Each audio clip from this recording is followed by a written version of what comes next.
लक्ष्मीनाथसमारम्भानाथयानमध्यमाम् अस्मदाचार्यपर्यन्तां वन्दे गुरुपरम्परां यो नित्यमच्युतपदाम्बुजयुग्मरुक्मा व्यामोहतस्तदितराणि तृणाय मेने अस्मद्गुरोर्भगवतोऽस्य दैकसिन्धो रामानुजस्य चरणौ शरणं प्रपद्ये बाधूलाब्धिसरोजसौम्यविकसद्रङ्गार्यदौहित्रकं श्रीमत्कोविदश्रीनिवासतनयं सौशील्यभूषान्वितं श्रीमद्वेङ्कटयोगिराजचरणे न्यस्तात्मभावं मुदा श्रीरङ्गार्यगुरुं भजामि सततं कारुण्यवारां निधिम्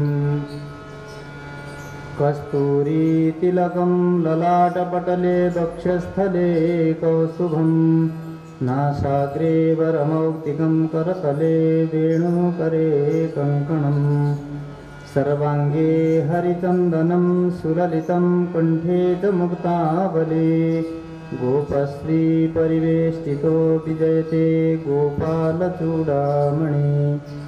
भूतैर्महद्भिर्ययिमा पुरो विभु निर्मायसेते यदमोऽसु पुरुषः भुङ्क्ते गुणान् षोडश षोडशात्मक सोऽलङ्कृशिष्ट भगवान् वचंसि मे दिशन्तु मे देव सदा त्वदीया दया तरङ्गानुचरा कटाक्षाः श्रोत्रेषु पुंसाममृतां क्षरन्तीं सरस्वतीं संसृतकामधेनुं प्रह्लादनारदपराशरपुण्डरीक व्यासाम्बरीशशुकशौनकभीष्मदाल्भ्यं रुक्माङ्गदार्जुनवसिष्ठविभीषणादीन् पुण्यानिमान् परमभागवतान् नमामि। कृष्णाय वासुदेवाय हरये परमात्मने प्रणतक्लेशनाशाय गोविन्दाय नमो नमः। आपदामपहर्तारं दातारं सर्वसम्पदां लोकाभिरामं श्रीरामं भूयो भूयो नमाम्यहम्। श्री कृष्णचंद्र भगवान को, श्री पुराण पुरुषोत्तम भगवान को, वैदिक सनातन धर्म को, समस्त भागवत वृंद को जय जय श्रीमन्नारायण। श्रीमन्नारायण नारायण नारायण लक्ष्मी नारायण नारायण नारायण श्रीमन्नारायण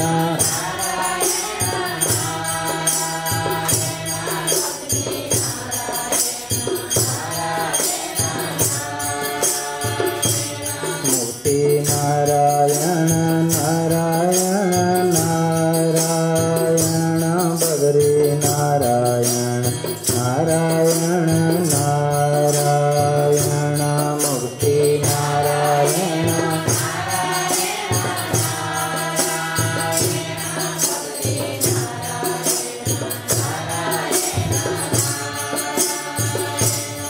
श्रीमद् रामानुज रामानुज रामानुज भगवद् रामानुज रामानुज रामानुज श्रीमद् रामानुज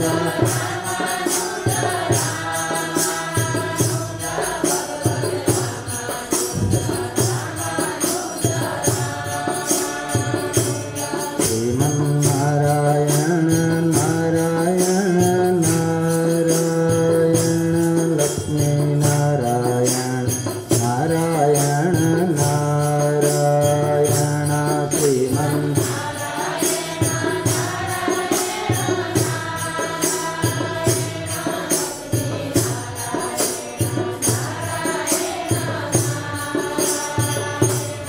श्री लक्ष्मी नारायण भगवान को। अखिल हे प्रत्यनेक कल्याणैकताना श्रीदर्शनस्परस्तु विलक्षणानंद ज्ञानानंदैक स्वरूप परब्रह्म पुरुषोत्तम श्री श्याम सुंदर। भगवान पुरुषोत्तमका पावन चरित्रहरू श्रवण गर्दै गर्दै व्रतीहरूले पालन गर्नुपर्ने नियमहरूका बारेमा हामीहरू अस्तिदेखि लगातार श्रवण गर्दै आएका छौँ। प्रातःकालीन कृत्यहरू व्रतीहरूले कसरी गर्नुपर्छ भनेर बिहान कसरी उठ्नुपर्छ, उठेर के गर्नुपर्छ, कसरी स्नान गर्नुपर्छ, कसरी वस्त्रादिहरू धारण गर्नुपर्दछ, कसरी सन्ध्या वन्दन आदि नित्य नैमित्तिक कर्म पितृदेव ऋषि तर्पण आदिहरू कसरी गर्नुपर्दछ, त्यस पछाडि भगवानको प्रतिमा आदिहरू कसरी निर्माण गर्नुपर्दछ, कलश स्थापनाहरू गर्दाखेरि कसरी गर्नुपर्दछ, त्यस पछाडि अनि भगवानको प्रतिमामा पूजा आराधना गर्दा षोडशोपचारद्वारा विधिवत रूपमा कसरी पूजा गर्नुपर्दछ, यी सब कुराहरू हामीले श्रवण गरिसकेका छौँ। अब आज व्रतीहरूले जसले मुक्तिको चाहना गरेका छन्, जसले भगवानलाई प्राप्त गर्न चाहन्छन्, सात्विकताको वृद्धि गरेर आफ्नो हृदयमा ज्ञानको प्रवर्धन जसले गर्न चाहन्छन्, हो त्यस्ता व्यक्तिहरूले गर्नुपर्ने अन्य नियमहरू जस्तो आहार विहारको नियमहरू, व्यवहारको नियमहरू, यस्ता चिजहरू कस्ता हुन् यस विषयमा चाहिँ जिज्ञासा गर्दै हुनुहुन्छ राजा दृढधन्वले।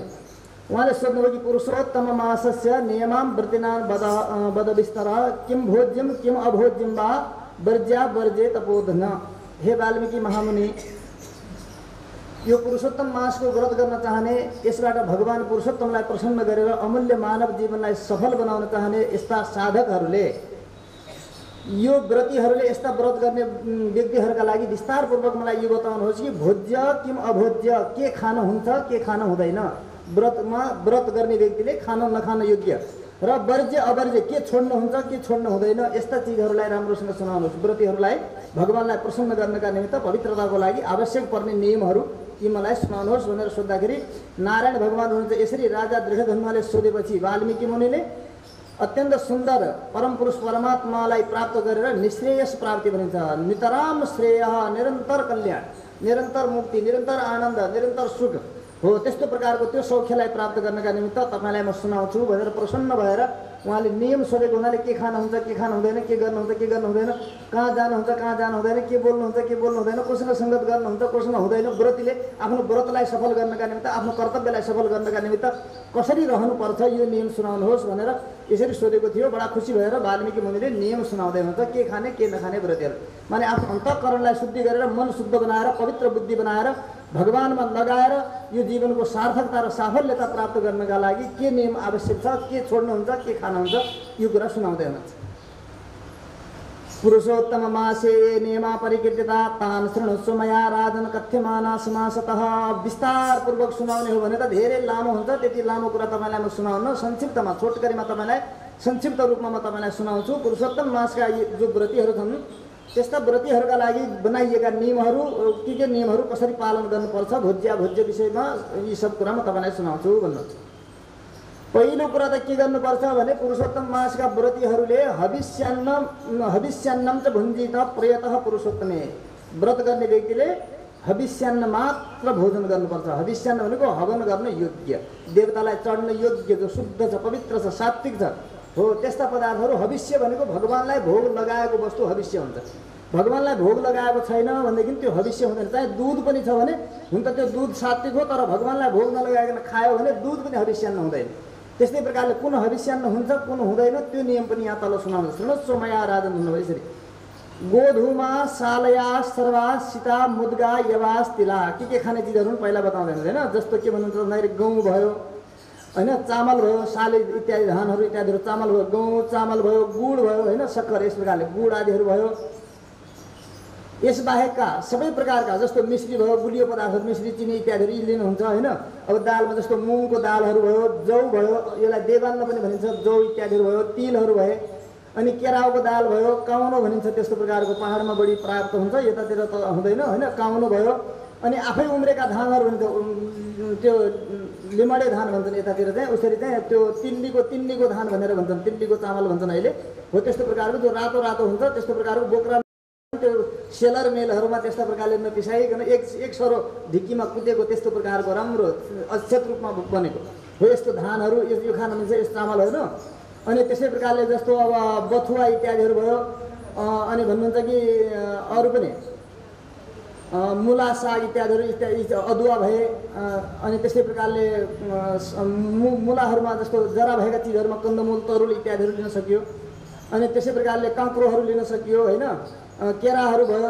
अनि सिधे नुनमा चाहिँ एउटा के हुन्छ त भन्दा त्यो फलाहारी नुन भनेर भनिन्छ, सिन्धा नमक भनिन्छ हो, त्यसलाई चाहिँ लिने नुनमा। अनि सामुद्रिक नुनहरू पनि लिन सकिन्छ, तर आयोडिन ज्यादा भएको त्यस्तो प्रकारको चिजहरू। अनि दही भयो, घिउ भयो, नौनी भयो होइन।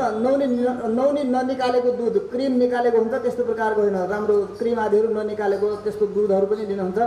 कटहर भयो, आँप भयो, हर्रो इत्यादिहरू भयो होइन। यस्ता चिजहरूलाई जो औषधिको पनि काम गर्दछन् शरीरमा र शरीरलाई स्वस्थ तन्दुरुस्त पनि राख्दछन् र भित्र रजोगुण तमोगुणको वृद्धि गरेर त्यसले उन्माद पनि पैदा गर्दैनन्, आलस्य पैदा गर्दैनन् र अनेक प्रकारको माने विपरीत भावनाहरूलाई पनि पैदा गर्दैनन्, सकारात्मक सोचहरूलाई वृद्धि गर्दछन्, नेगेटिभ सिन्सहरूलाई नष्ट गर्दछन् भित्र भएका। त्यसमा यस्ता पदार्थहरूलाई विशेष रूपमा सेवन गर्ने।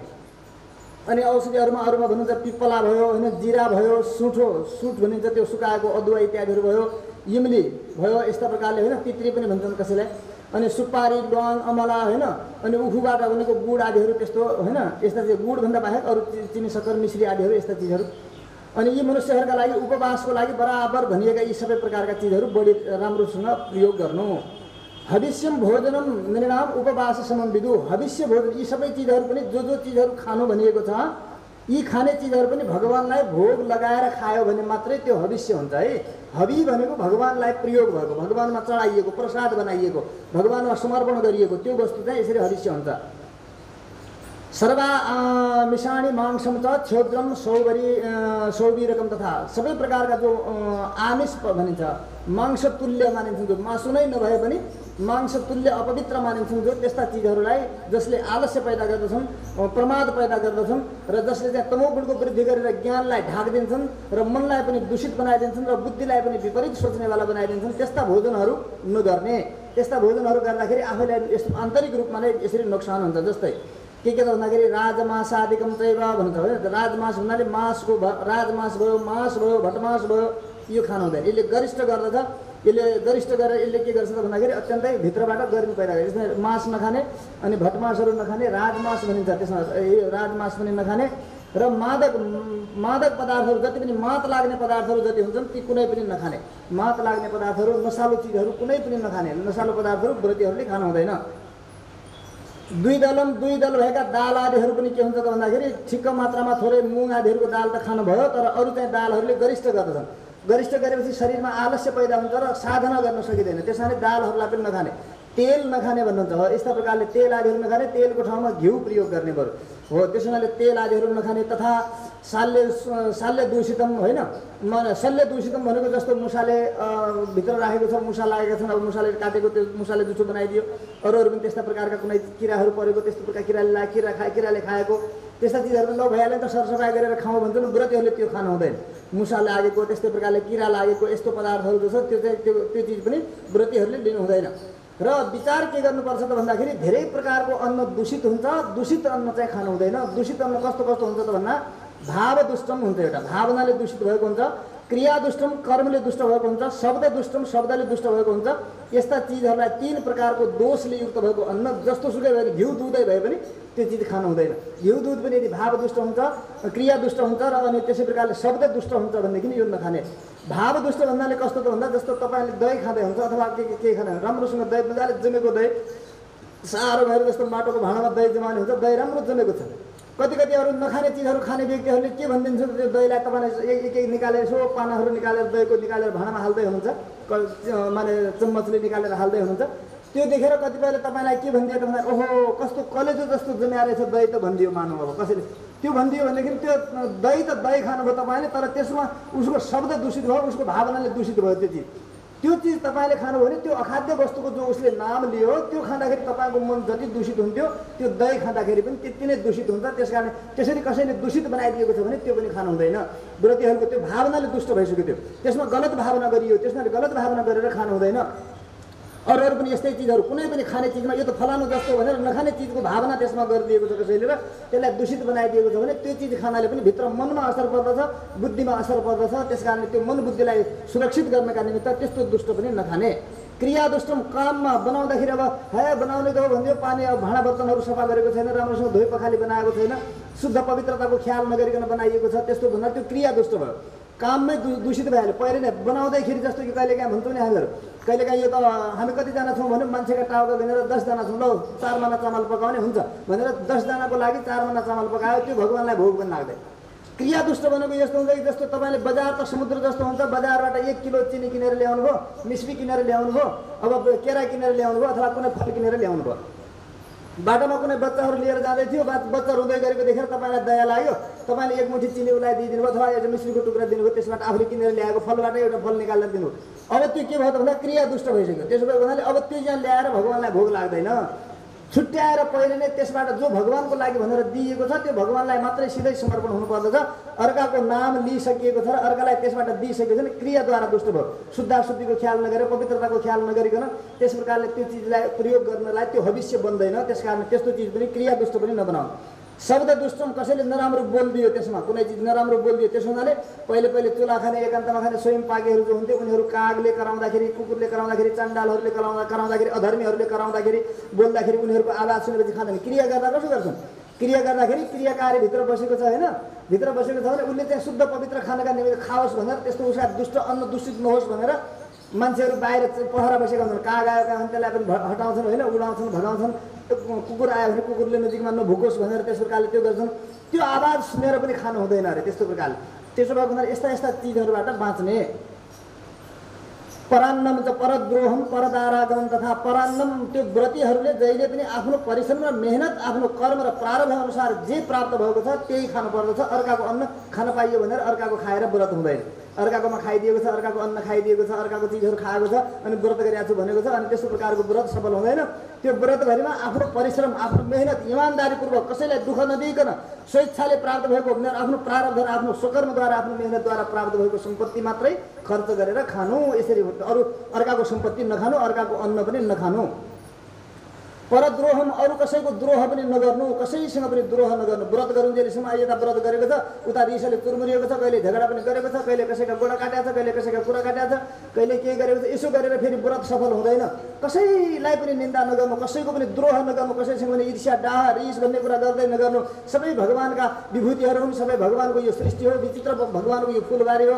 यसमा विभिन्न रङका फुलहरू फुलेका छन्। आफ्नो कर्म र प्रवृत्ति अनुसार उनीहरू दिएका छन्। मैले कसैसँग द्रोह गर्नु, कसैसँग ईर्ष्या गर्नुको के खाँचो र किन गर्नु पर्यो भनेर कसैका प्रति पनि अनिष्ट सोच नराख्नु। कहिले पनि कसैका प्रति पनि सर्वे भवन्तु सुखिनः सर्वे सन्तु निरामया सर्वे भद्राणि पश्यन्तु मा कश्चित् दुःख भाग भवेत्। दुःखको भागी कोही नबनोस्। यो संसारमा सबै निरोगी बनुन्, सबै सुखी बनुन्, सबैलाई आनन्द होस्, कसैले कसैका साथमा लडाइँ झगडा गर्नु नपरोस्। यस्तो पवित्र भावनाको जागृति गराउनु भित्रबाट।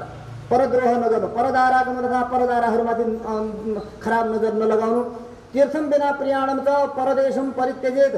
कहीँ तीर्थ जानु छ भने जान मिल्दछ। तीर्थका बिना आफ्नो घरमा व्रतीले यता पनि घुम्याछ उता पनि घुम्याछ, कहीँ जान्छ ल हुन्छ ठिकै छ, कहीँ तीर्थ जान्छ मन्दिरको दर्शन गर्नु गयो कोही आपत भएन।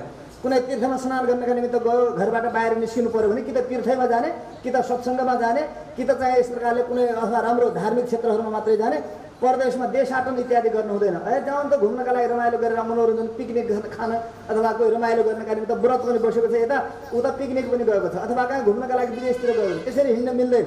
व्रतले आफ्नो व्रत पुरा हुन्जेलसम्म एकै ठाउँमा एक आश्रममा शुद्ध पवित्र भएर बसेर व्रत पुरा गर्नु पर्दछ। त्यो व्रत पुरा नहुन्जेलसम्म कहीँ जानु हुँदैन। हो तीर्थ जानु परेको छ भने तीर्थ जानु मिल्दछ, दोष भएन। सत्सङ्गमा कहीँ जाँदैछ भने जान पाइयो, अथवा मठ मन्दिरमा कहीँ दर्शन गर्ने इत्यादि जाँदैछ भने त्यसरी जान पाइयो। तर घुम्न जानु 2-4 दिन भइहाल्यो भनेर व्रत पनि चलेको छ यता महिनाभरिको, उता चाहिँ घुम्नु गयो 2-3 दिन यसरी घुमेर फिरेर आउँछु भनेर त्यसरी जानु हुँदैन। देव वेद द्विजातीनाम त गुरुको वृत्तिनाम तथा देवताको निन्दा कहिले नगर्नु। कुनै देवताको पनि जसको जस्तो आस्था छ, जस्तो श्रद्धा छ, जस्तो ज्ञान पाएका छन्, जस्तो संस्कार मिलेको छ तदनुकूल उनीहरूले आफ्नो तरिकाले व्रत आराधना उपवास पूजा आराधना गरेका छन्। कसैसँग हामीले द्रोह गर्नुको निन्दा गर्नुको कोही मतलब हुँदैन होइन कसैको पनि। त्यसमा देवताको कहिले निन्दा नगर्नु, वेदको निन्दा नगर्नु, किनकि वेद भगवानका दिव्य वाणी हुन्। वेद सम्पूर्ण सकल सृष्टिको कल्याणका लागि भगवानले सबको हितका लागि अत्यन्त उत्कृष्ट ज्ञान दिनुभएको छ। त्यसको निन्दा कहिले गर्नु हुँदैन। वेद शास्त्र है, त्यो शास्त्रमा भनेको कुरा त्यस्तै हो। यो पुरानो जमानाको कुरा, ती वेदका कुरा कसले मान्छ, अहिले कहाँ छ के छ भनेर टिका टिप्पणी इत्यादि नगर्नु। यी त भगवानका दिव्य वाणी हुन्। यो त जबसम्म सृष्टि प्रक्रिया रहिरहन्छ तबसम्म सबैको कल्याणका निमित्त भगवानले उपदेश गरेका यी दिव्य वाणीहरू हुन्।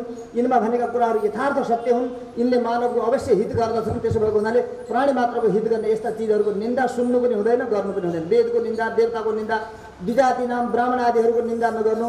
ब्राह्मण भन्नाले ब्राह्मणोचित कर्म गरेर बसेको, नित्य कर्म गरेको छ, नैमित्तिक कर्म गरेको छ, आफ्नो नित्य वेदाध्ययन गरेको छ, पढेको छ, पढाएको छ, सत्मार्गमा लगाएको छ, कसैसँग द्रोह गरेको छैन, कुनै पेसा व्यवसाय गरेको यस्तो ब्राह्मणहरू कोही छन् भने त्यस्ता ब्राह्मणहरूको निन्दा नगर्नु कहिले पनि। गुरु गोव्रती नाम तथा गुरुको निन्दा नगर्नु, गाईको निन्दा नगर्नु। व्रतमा बसेका व्यक्तिहरू है त्यो फलाना देख्नुहुन्छ व्रत गरेको ढोङ गर्छ, यस्तो छ ढङ्ग उस्तो छ, यसो गर्छ उसो गर्छ, व्रत गरिरहेको छैन। उसले जे गरे पनि व्रत गरेको छ, व्रतमा बसेको छ, निष्ठामा छ, आफ्नो नियम जानेको अनुसारले गरिरहेको छ। त्यो त पूज्य हुन्छ, त्यो त वन्दनीय हुन्छ, त्यसले राम्रो काम गरेको छ। हामी त त्यति पनि गर्दै छैनौँ भनेपछि उसले त केही त राम्रो गर्दै छैन, त्यसको कहिले पनि निन्दा गर्नु हुँदैन। व्रतीहरूको निन्दा गर्नु हुँदैन। कोही व्रत गर्छ, व्रत गर्नेवालाको निन्दा गर्नु हुँदैन। त्यसमा गाईको निन्दा गर्नु हुँदैन कहिले पनि। गाईलाई दुःख दिनु हुँदैन, गाईलाई सताउनु हुँदैन। गुरुहरूको निन्दा गर्नु हुँदैन। स्त्री राज महताम निन्दाम वर्जयत पुरुषोत्तमे पुरुषोत्तम मासका व्रतीहरूले स्त्री जातिको पनि निन्दा गर्नु हुँदैन। किनकि स्त्री जातिको प्रकृतिले नै उनीहरूलाई त्यस्तो बनाएको हुन्छ, प्रकृतिले नै उनीहरूले बसमा हुन्छन्, प्रकृतिले नै उनीहरूलाई दुःख दिइरहेको हुन्छ। त्यसैले स्त्रीहरूबाट कुनै गल्ती भइहाल्यो अथवा केही उनीहरूबाट त्रुटि भइहाल्यो भने स्त्रीको निन्दा नगर्नु। स्त्रीको निन्दा गरेर बस्नु हुँदैन, स्त्रीलाई कहिले पनि मान। तर यो हाम्रो धर्म भनेको सनातन धर्म कस्तो त यत्र नार्यास्तु पूज्यन्ते रमन्ते तत्र देवता, जहाँ नारीको सम्मान हुन्छ, जहाँ नारी जातिलाई उत्थान गर्नका निम्ति प्रयास गरिन्छ, जहाँ नारीहरूको इज्जत हुँदैन त्यो ठाउँमा देवता पनि रमण गर्दैनन्। त्यसैले देवतालाई खुसी गर्नु छ, भगवानलाई खुसी गर्नु छ भने नारी जातिको सम्मान गर्नु, तर अपमान नगर्नु, तिरस्कार नगर्नु। तर विडम्बना हाम्रो देशमा दिन प्रतिदिन कलियुगको घोर चक्रले गर्दाखेरि आज अनेक प्रकारका कुचक्रहरू सुन्नु पर्दछ, नराम्रो कुराहरू सुन्नु पर्दछ। यो सुन्दाखेरि पनि नराम्रो हुन्छ होइन। त्यसो भएको हुनाले स्त्रीको निन्दा नगर्नु। महता महापुरुषहरूको महाजनहरूको होइन जो समाज सेवामा लागेका छन्, जुटेका छन्, परोपकारका निमित्त आफ्नो जीवन समर्पण गरेका छन्। हुनसक्छ मानव शरीर हो, केही न केही त्रुटि, केही न केही गल्ती कमजोरीहरू सबैबाट हुन्छन्। सबैभन्दा सबै गुण सम्पन्न त भगवान मात्रै हुनुहुन्छ, त्यहाँभन्दा बाहेक अरू सबैमा दोष छन्। केही न केही दोष नभएको कोही पनि हुँदैन। त्यसो भएको हुनाले महापुरुषहरू केही न केही महान कर्महरू छन् भने उसका महान कर्मलाई चिन्तन गर्नु, परन्तु कहीँनिर भएका सानातिना त्रुटिहरूलाई बिर्सिदिएर उनको निन्दा नगर्नु। त्यस्ता कुराहरूलाई भुलिदिनु पर्दछ। त्यो निन्दा गर्नाले आफू मात्रै दोष आउँछ। महताम निन्दाम वर्जयत पुरुषोत्तम, पुरुषोत्तम भगवानलाई खुसी गर्न चाहने यस्ता व्यक्तिहरूले यी चिजहरूलाई छोडिदिनु भन्नुहुन्छ। प्राण्यान्यामिषम प्रोक्तम फले जाम्बीरमामिषम भन्नु। प्राय गरेर परान्नम आमिषम प्रोक्तम, नखाने चिजमा बताउनु चाहिँ परान्नम आमिषम, अर्काको अन्न खानु भनेको मासु बराबर अपवित्र हुन्छ। त्यसो अर्काको खानु हुँदैन भन्नु। कहिल्यै पनि अर्काको खान पाइयो भनेर परान्न चाहिँ खानु हुँदैन। परान्न खाइयो भने त्यो आमिष बराबर हुन्छ, मासु बराबर अपवित्र हुन्छ। अनि त्यसै प्रकारले फले जाम्बीर मामिषम, फलमा चाहिँ जाम्बीर भनेको ज्यामिर हुन्छ नि, ज्यामिर। फलमा चाहिँ ज्यामिर मासु बराबर मानिन्छ अपवित्र। त्यसैले ज्यामिर खानु हुँदैन फलमा भन्नु। फलमा ज्यामिरलाई नखानु, अर्काको अन्न नखानु। धान्य मासुरीका प्रोक्ता, धान्यहरूमा चाहिँ मसुराको दाल चाहिँ मासु बराबर नै हुन्छ, त्यसैले मसुराको दाल नखाने भन्नु। अन्नम परिषितम, तथा अन्नमा चाहिँ जो दूषित अन्न छ, परिषित छ, बासी छ भने त्यो अन्न पनि आमिष बराबर हुन्छ, मासु बराबर अपवित्र हुन्छ। त्यो बासी खानु हुँदैन कहिले पनि। माने दुध खाँदाखेरि पनि कस्तो त भन्दा अजागो महिषी दुग्धा, बाख्राको गाईको र भैँसीको भन्दा दुधहरूको खानु हुँदैन। अरू दुधहरू चाहिँ मासु बराबर मानिन्छ। बाख्राको भैँसीको र गाईको दुध चाहिँ दुध मानिन्छ, त्यसलाई शास्त्रले विहित गरेको छ। त्यसभन्दा बाहेक अरूको दुध खायो भने त्यो मासु बराबर मानिन्छ, अपवित्र मानिन्छ। अरूको दुध चल्दैन, व्रतीहरूलाई चल्दैन। त्यसै प्रकारले द्विजकृता रसा सर्वे, द्विज ब्राह्मणबाट किनेको रस जति छन् सबै मासु बराबर मानिन्छ। ब्राह्मण यदि दुधको बिक्री गर्छ भने ब्राह्मणबाट किनेको दुध मासु बराबर हुन्छ। ब्राह्मणले दुध बेच्नु हुँदैन। ब्राह्मणबाट किनेको तेल मासु बराबर हुन्छ, त्यो किन्नु हुँदैन। घिउ किन्नु हुँदैन। रस पदार्थहरू जति पनि छन् ती सबै यदि ब्राह्मण बिक्री गर्छ भने त्यो ब्राह्मणले बेचेको किनेर चाहिँ कहिले पनि व्रतीहरूले आफ्नो मनलाई शुद्ध बनाउन चाहने व्यक्तिले खानु हुँदैन। ब्राह्मणले रसको बिक्री गर्नु हुँदैन। त्यसैले ब्राह्मणबाट दुध नकिन्नु, ब्राह्मणबाट घिउ नकिन्नु, ब्राह्मणबाट तेल नकिन्नु। यस्ता चिजहरू, रसिला चिजहरू, कुनै पनि चिजहरू ब्राह्मणबाट नकिन्नु। रस यदि किनेर खाएको छ भने त्यो मासु बराबर हुन्छ, त्यति अपवित्र मानिन्छ, त्यो खानु हुँदैन। ब्राह्मणबाट रस किन्नु हुँदैन। लवणम भूमिजम, तथा भूमिमा पनि नुन पाइन्छ। कहिलेका पहाडमा पनि नुनको पहाड पनि हुन्छ, त्यो भूमिको नुन चाहिँ खानु हुँदैन। जमिनको नुन, सामुद्रिक नुन चाहिँ खानु हुन्छ, तर भूमिको नुन चाहिँ खानु हुँदैन। त्यो पनि मासु बराबर अपवित्र मानिन्छ, भूमिको नुन चाहिँ। अनि त्यसै प्रकारले ताम्रपात्र स्थितम गव्यम भन्नुभयो। तामाको भाँडामा राखिएको सम्पूर्ण गव्य जति छ त्यो मासु बराबर हुन्छ। तामाको भाँडामा घिउ राखे पनि मासु बराबर हुन्छ, दुध राखे पनि मासु बराबर हुन्छ, दही राखे पनि, मोही राखे पनि, गव्य गौत राखे पनि, गोबर राखे पनि त्यो मासु बराबर हुन्छ। त्यो गौत गोबर पनि तामाको भाँडामा राख्नु हुँदैन भन्नु। तामाको भाँडामा राखेको गौत गोबर, दुध, दही, घी यी सबै चिजहरू जति गव्य छन् कुनै पनि त्यो मासु बराबर अपवित्र हुन्छन्। तपाईँले तामाको भाँडामा गौत राखेर अपवित्र वा गर्नु, त्यो मासु झन् अपवित्र भयो। गोबर पनि राख्नु हुँदैन, गौत पनि राख्नु हुँदैन, त्यसमा दुध पनि राख्नु हुँदैन, दही पनि राख्नु हुँदैन, घिउ पनि राख्नु हुँदैन। तामाको दियो बनाएर तामाको दियोमा घिउको बत्ती बाल्ने गर्छन् कतिले, त्यो एकदमै मासु बराबर हुन्छ, अपवित्र हुन्छ, त्यो तामसी मानिन्छ। त्यसैले त्यो तामाको भाँडामा गव्यहरू कोही पनि नमिलाउनु। किनभने तामाको उगाल आउँछ नि त, उगाल आएर त्यो एकदम त्यसमा भएको तामाको रसलाई उगाल्छ, त्यसले त्यो मासु बराबर हुन्छ। त्यसमा गव्य मिल्यो भनेदेखि मदिरा जस्तै त्यो मादक हुन्छ। त्यो खाने भने मान्छेलाई तुरन्त उल्टी भइहाल्छ। तपाईँले विचार गर्नु होला, घरमा कहिलेकाहीँ यसो विचार गरेर दही राख्नुहोस् तामाको भाँडामा, त्यसमा काँस आउँछ क्या, एकदम पहेँलो हरियो हरियो भइहाल्छ, त्यो एकदम हरियो हुन्छ। त्यो हरियोलाई अलिकति लिएर चाट्नुहोस् त जिब्रामा तुरन्त उल्टी गराइदिन्छ, त्यस्तो विष हुन्छ त्यो। त्यस्तै प्रकारले विष हुने भएको हुनाले गव्य कुनै पनि चिज तामाको भाँडामा राख्नै हुँदैन कहिले पनि। यो ख्याल गर्नु व्रतीहरूले। पूजा गर्दाखेरि पनि तपाईँहरू पूजा गर्नु त कहिलेकाहीँ अब कर्मपात्र बनाउनु भने कर्मपात्रमा त जौ, तिल, कुश, फुल, चन्दन, अक्षता मात्रै हुन्छ, कर्मपात्रसम्म बनाउनु मिल्छ। तर त्यसमा दुध, दही, गौत, गोबर इत्यादिहरू, घिउ केही पनि राख्नु हुँदैन। यो चाहिँ विचार गर्नु, तामासँग छुनु हुँदैन त्यो गव्यलाई। जलम चर्मणी संसितम, जल चाहिँ चमडाको भाँडामा राखेको जल खानु हुँदैन भन्नुहुन्छ। चमडाको भाँडा हुन्छ नि, अब अचेल त चलन छैन त्यस्तो, अब विभिन्न किसिमका थर्मसहरू अरू आधुनिक भाँडा बर्तनहरू आए, त्यो ठिकै छ। तर पहिले पानीलाई चाहिँ सुरक्षित राख्नका निमित्त टाढा टाढाबाट ल्याएको पानी पनि चमडाको भाँडामा बोक्थे पानी। हामीले वृन्दावनमा पनि देखेका थियौँ, अहिलेसम्म पनि चल्छ त्यो सफाइ गर्नेवाला व्यक्ति ठुलो ठुलो त्यो चमडाको भाँडा बनाएर पुरै पछाडिपट्टि बोकेर अनि त्यसैले सरसफाइ गर्दै हिँड्ने गर्दछन्।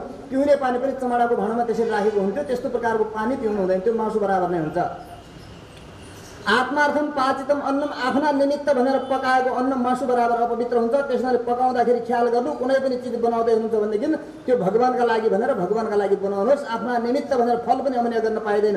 जल पनि एक लोटा ल्याएर आफ्ना निमित्त भनेर ल्याएर त्यो जल पिउनु पाइँदैन। भगवानका निमित्त भनेर एक पत्ता तुलसी छोडेर हे प्रभु तदेयम वस्तु गोविन्द, हजुरले दिएको वस्तु हो यो, मैले बनाउन कहाँ सक्छु र म न पानी बनाउन सक्छु न अन्न बनाउन सक्छु न के, हजुरले दिएको हो यो, हजुरलाई समर्पण गरेँ, यो मैले हजुरले दिनुभएको छ र जीवन धारण गरेको छु, यसो यो इमान्दारीपूर्वक हजुरलाई समर्पण गरे है प्रभु भनेर भगवानलाई समर्पण गरेर तुलसी पत्र छोडेर भगवानको याद गरेर मात्रै जल पनि पिउनु, फल पनि खानु, दुध पनि खानु, जे पनि खानु, खाने चिज जे पनि छ त्यो भगवानलाई अर्पण नगरिकन नखाने, यो विचार गर्नु होला। त्यसो भएको हुनाले भन्नु आत्मार्थम पाचितम, आफ्ना निमित्त भनेर यदि पकाएर खान्छ भने त्यसले मासु खायो, चाहे भातै खाओस्, चाहे दुधै खाओस्, चाहे घिउै खाओस्, त्यसले मासु खाए बराबर अपवित्र हुन्छ। त्यसरी कुनै चिज पनि आफ्ना निमित्त भनेर कहिले नबनाउनु, किनकि हाम्रो चिज होइन, भगवानको चिज हो, सारा चिजको सृष्टिकर्ता परमात्मा हो। हाम्रो अधिकार छैन, हामी त्यसलाई निर्माण गर्न सक्दैनौँ, हामी त्यसलाई जोगाउन सक्दैनौँ। सारा चिजको उत्पत्ति परमात्माद्वारा भइरहेको छ। त्यसले त्यसका प्रति परमात्माका प्रति कृतज्ञता ज्ञापन गरेर प्रभु हजुरले दिइबक्सेको छ जीवन धारण गर्ने यी पदार्थहरू हजुरका हुन्, म इमान्दारीपूर्वक हजुरलाई समर्पण गर्दछु भनेर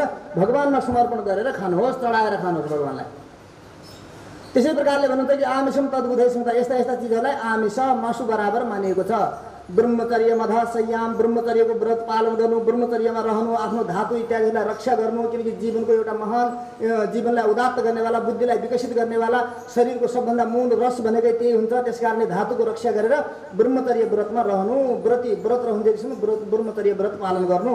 शय्यामा सुत्दाखेरि पनि खाटखटियामा उच्चमा पलङहरू इत्यादि सकेसम्म जमिनमा सिधा शरीर हुने गरी त्यस्ता प्रकारले जमिनमा सुत्नु भन्नुहुन्छ होइन।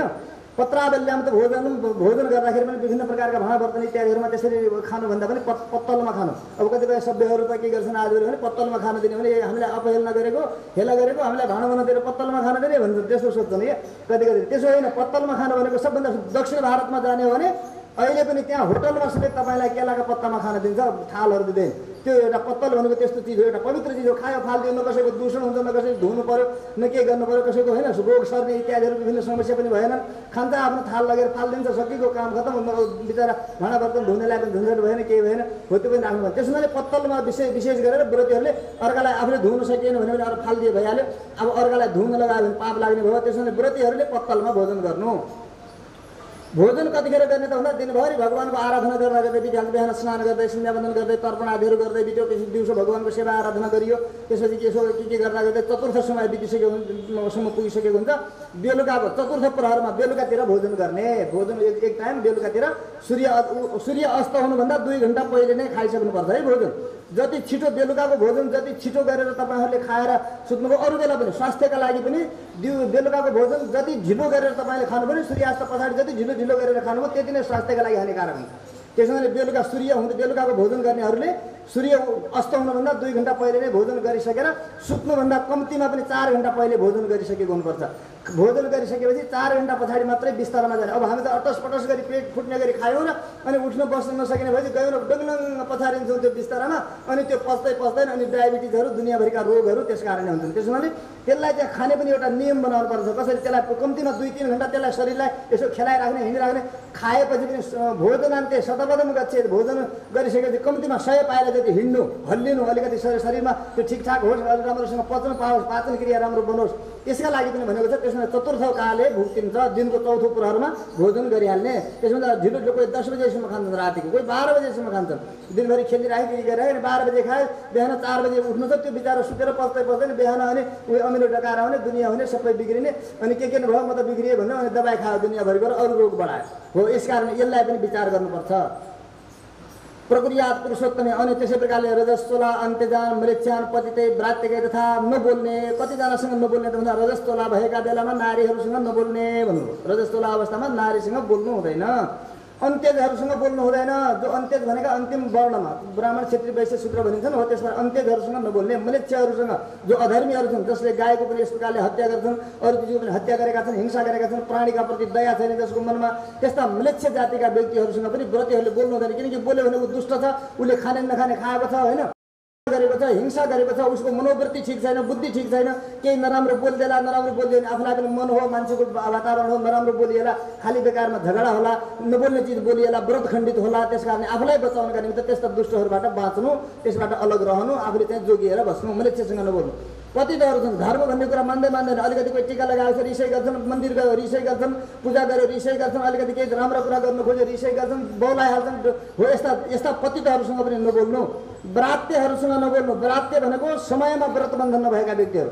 ब्राह्मणको 8 वर्षमा व्रतबन्ध हुनुपर्छ, क्षत्रियको 12 वर्षमा व्रतबन्ध हुनुपर्छ, वैश्यको 16 वर्षमा व्रतबन्ध हुनुपर्दछ। यदि त्यो समयमा व्रतबन्ध भएको छैन र अब ब्राह्मणको छोरो 20 वर्षमा व्रतबन्ध गर्दैछ भने त्यो व्रात्य कहलाउँछ। त्यो कुनै पनि शुभ कर्मका लागि योग्य रहँदैन। त्यसो हुनाले त्यस्ता व्यक्ति पनि व्रतीहरूले बोल्न लायक रहँदैन। अब आजकल त्यस्तै ब्राह्मणहरू अब बिहाका सँगसँगै गरेर कोही 28-30 वर्षमा व्रत गर्छन् सँगसँगै। अब त्यति सबै छुट्यो, त्यो गायत्री छुट्यो, पूजा छुट्यो, सबै छुट्यो। समयमा व्रतबन्ध संस्कार समयमा गरिदिनुपर्छ। जस्तो जन्मिने बित्तिकै जातकर्म संस्कार 6 दिनमा, षष्ठी संस्कार 11 दिनमा, नामकरण संस्कार, अनि त्यसपछि अन्नप्राशन संस्कार, चूडाकर्म, वेदारम्भ, उपनयन होइन, यी सबै चिजहरू संस्कारहरू समयमा गरिदिनुपर्छ। समयमा व्रतबन्धन नभएका अथवा समयमा संस्कार नभएका व्यक्ति व्रात्य कहलाउँछन्। व्रात्य व्यक्तिहरू पनि व्रतका लागि चाहिँ निषिद्ध हुन्छन्। तिनीहरूका हातबाट सफलता प्राप्त हुँदैन, दैवी सम्पदा आर्जन गर्न सक्दैनन् तिनीहरूले। त्यसो भएको हुनाले संस्कार बच्चाहरूको पनि समयमै गरिदिनुपर्छ। द्विज द्विट वेदबाह्य नवदेत पुरुषोत्तम। द्विज द्विट भनेको ब्राह्मणहरूका द्विजातिसँग द्वेष गर्नेवाला। द्विजाति भनेको ब्राह्मण क्षेत्रीय वैश्य तागाधारीहरू, सूत्रधारीहरू, यस्ता प्रकारका व्यक्तिहरू जो छन्, यिनीहरूसँग द्वेष गर्नेवाला कोही द्वेषी छन् भने यस्तासँग पनि गर्नु हुँदैन। वेदबाह्य वेदलाई मान्दैनन्, शास्त्रलाई मान्दैनन्, वेदभन्दा विरुद्ध कर्म गरेका छन्, शास्त्रभन्दा विपरीत कर्महरू गरेका छन्, आफ्नो मनमानी गरेका छन्, धर्म समाजमा चाहिँ यस प्रकारले नराम्रो अशान्ति फैलाएका छन् भने त्यस्ता व्यक्तिहरूसँग पनि नबोल्नु। किनकि बोल्दाखेरि बढी बहस हुन्छ, बढी बहस भने उल्टापाल्टा बोलिन्छ, आफूलाई नोक्सान हुन्छ, अशान्ति मचिएला, ध्यान अन्यत्र आकर्षित होला, भगवानतिर ध्यान लगाउनु छ, यो जीवनलाई सफल बनाउनु छ।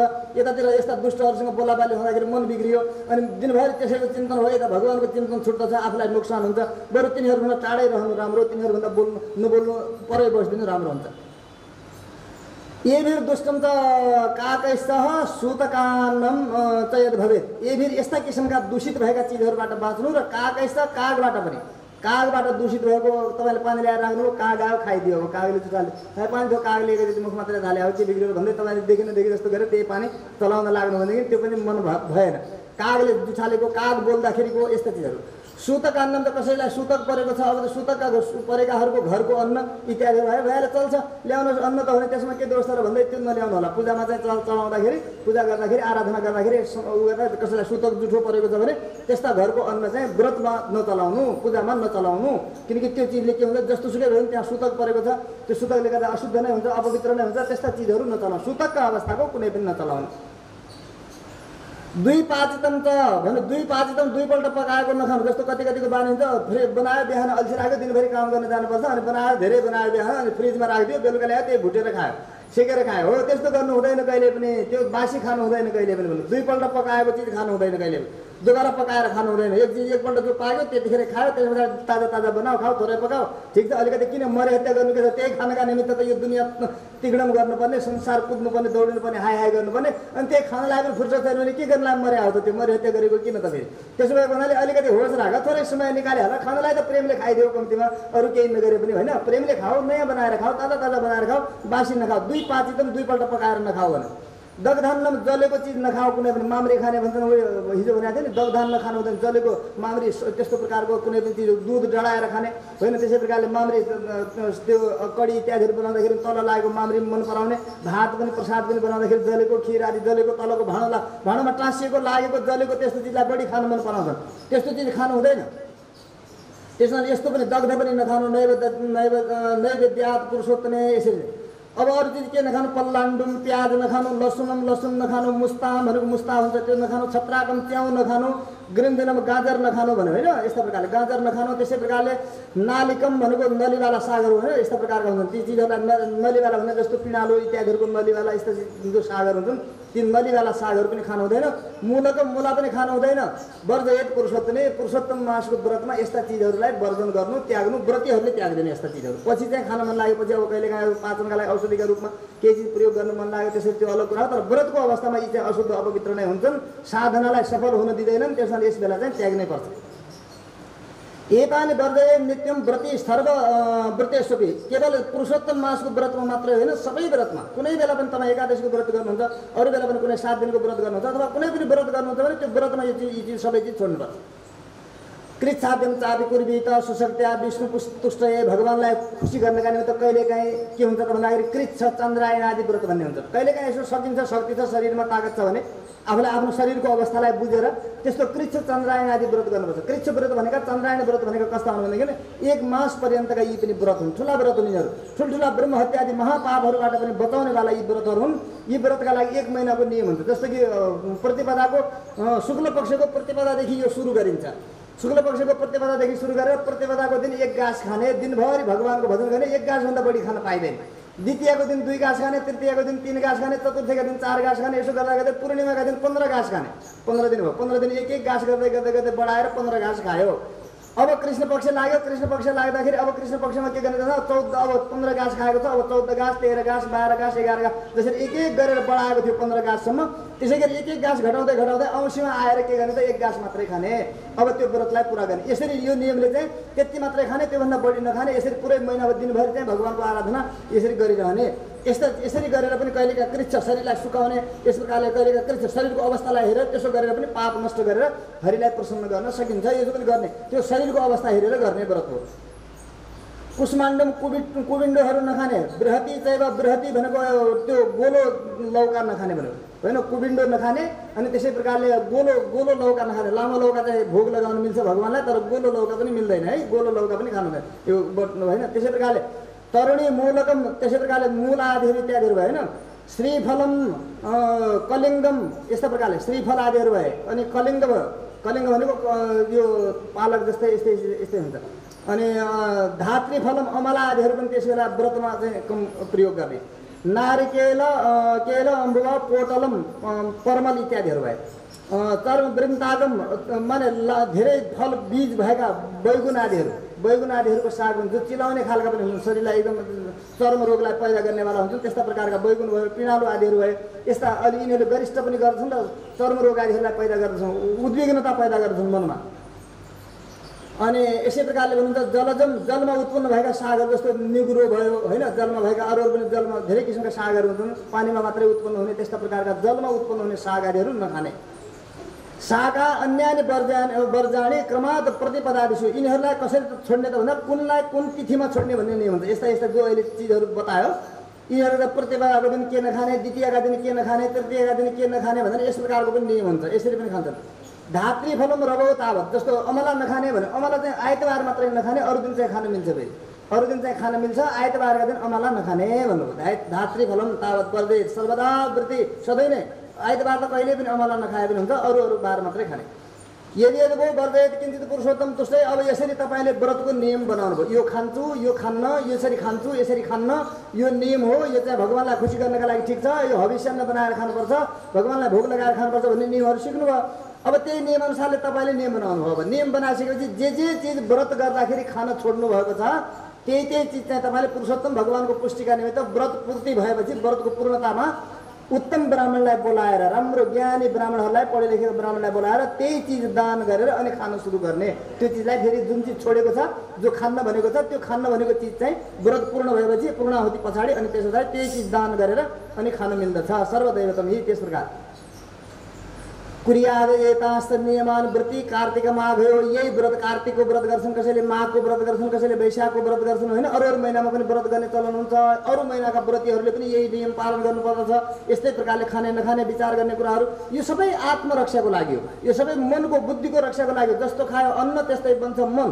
अन्न अनुसारले मन बन्दै भएको हुनाले मन दूषित भइदियो भनेदेखि बुद्धि पनि दूषित हुन्छ। दूषित मन बुद्धिद्वारा मान्छेले आफूलाई थाम्न सक्दैन र अनि विपरीत मार्गतिर जान्छ, नेगेटिभ सोचहरू बढी बढ्दछन् र उल्टो सोचतिर लाग्यो भनेदेखि फेरि आफूलाई सुधार्न सक्दैन, सम्हाल्न सक्दैन र जीवन बर्बाद हुन्छ। त्यसपछि जुन चिजका लागि, जे पाउनका लागि अति अमूल्य मानव जीवन, दुर्लभ मानव जीवन यसले प्राप्त गरेको थियो त्यो व्यर्थ जान्छ। त्यसमा निरर्थक भयो, जन्मेकै बेकार भएर उही पशु र ममा के फरक भएर उस्तै उस्तै बराबरै भएर खाएर पिएर छोराछोरी जन्माएर मौज मजा मात्रै गरिदिएर बाँकी चाहिँ केही गर्न सकेन भने त केही पाएन, त्यसले जीवन निरर्थक भयो।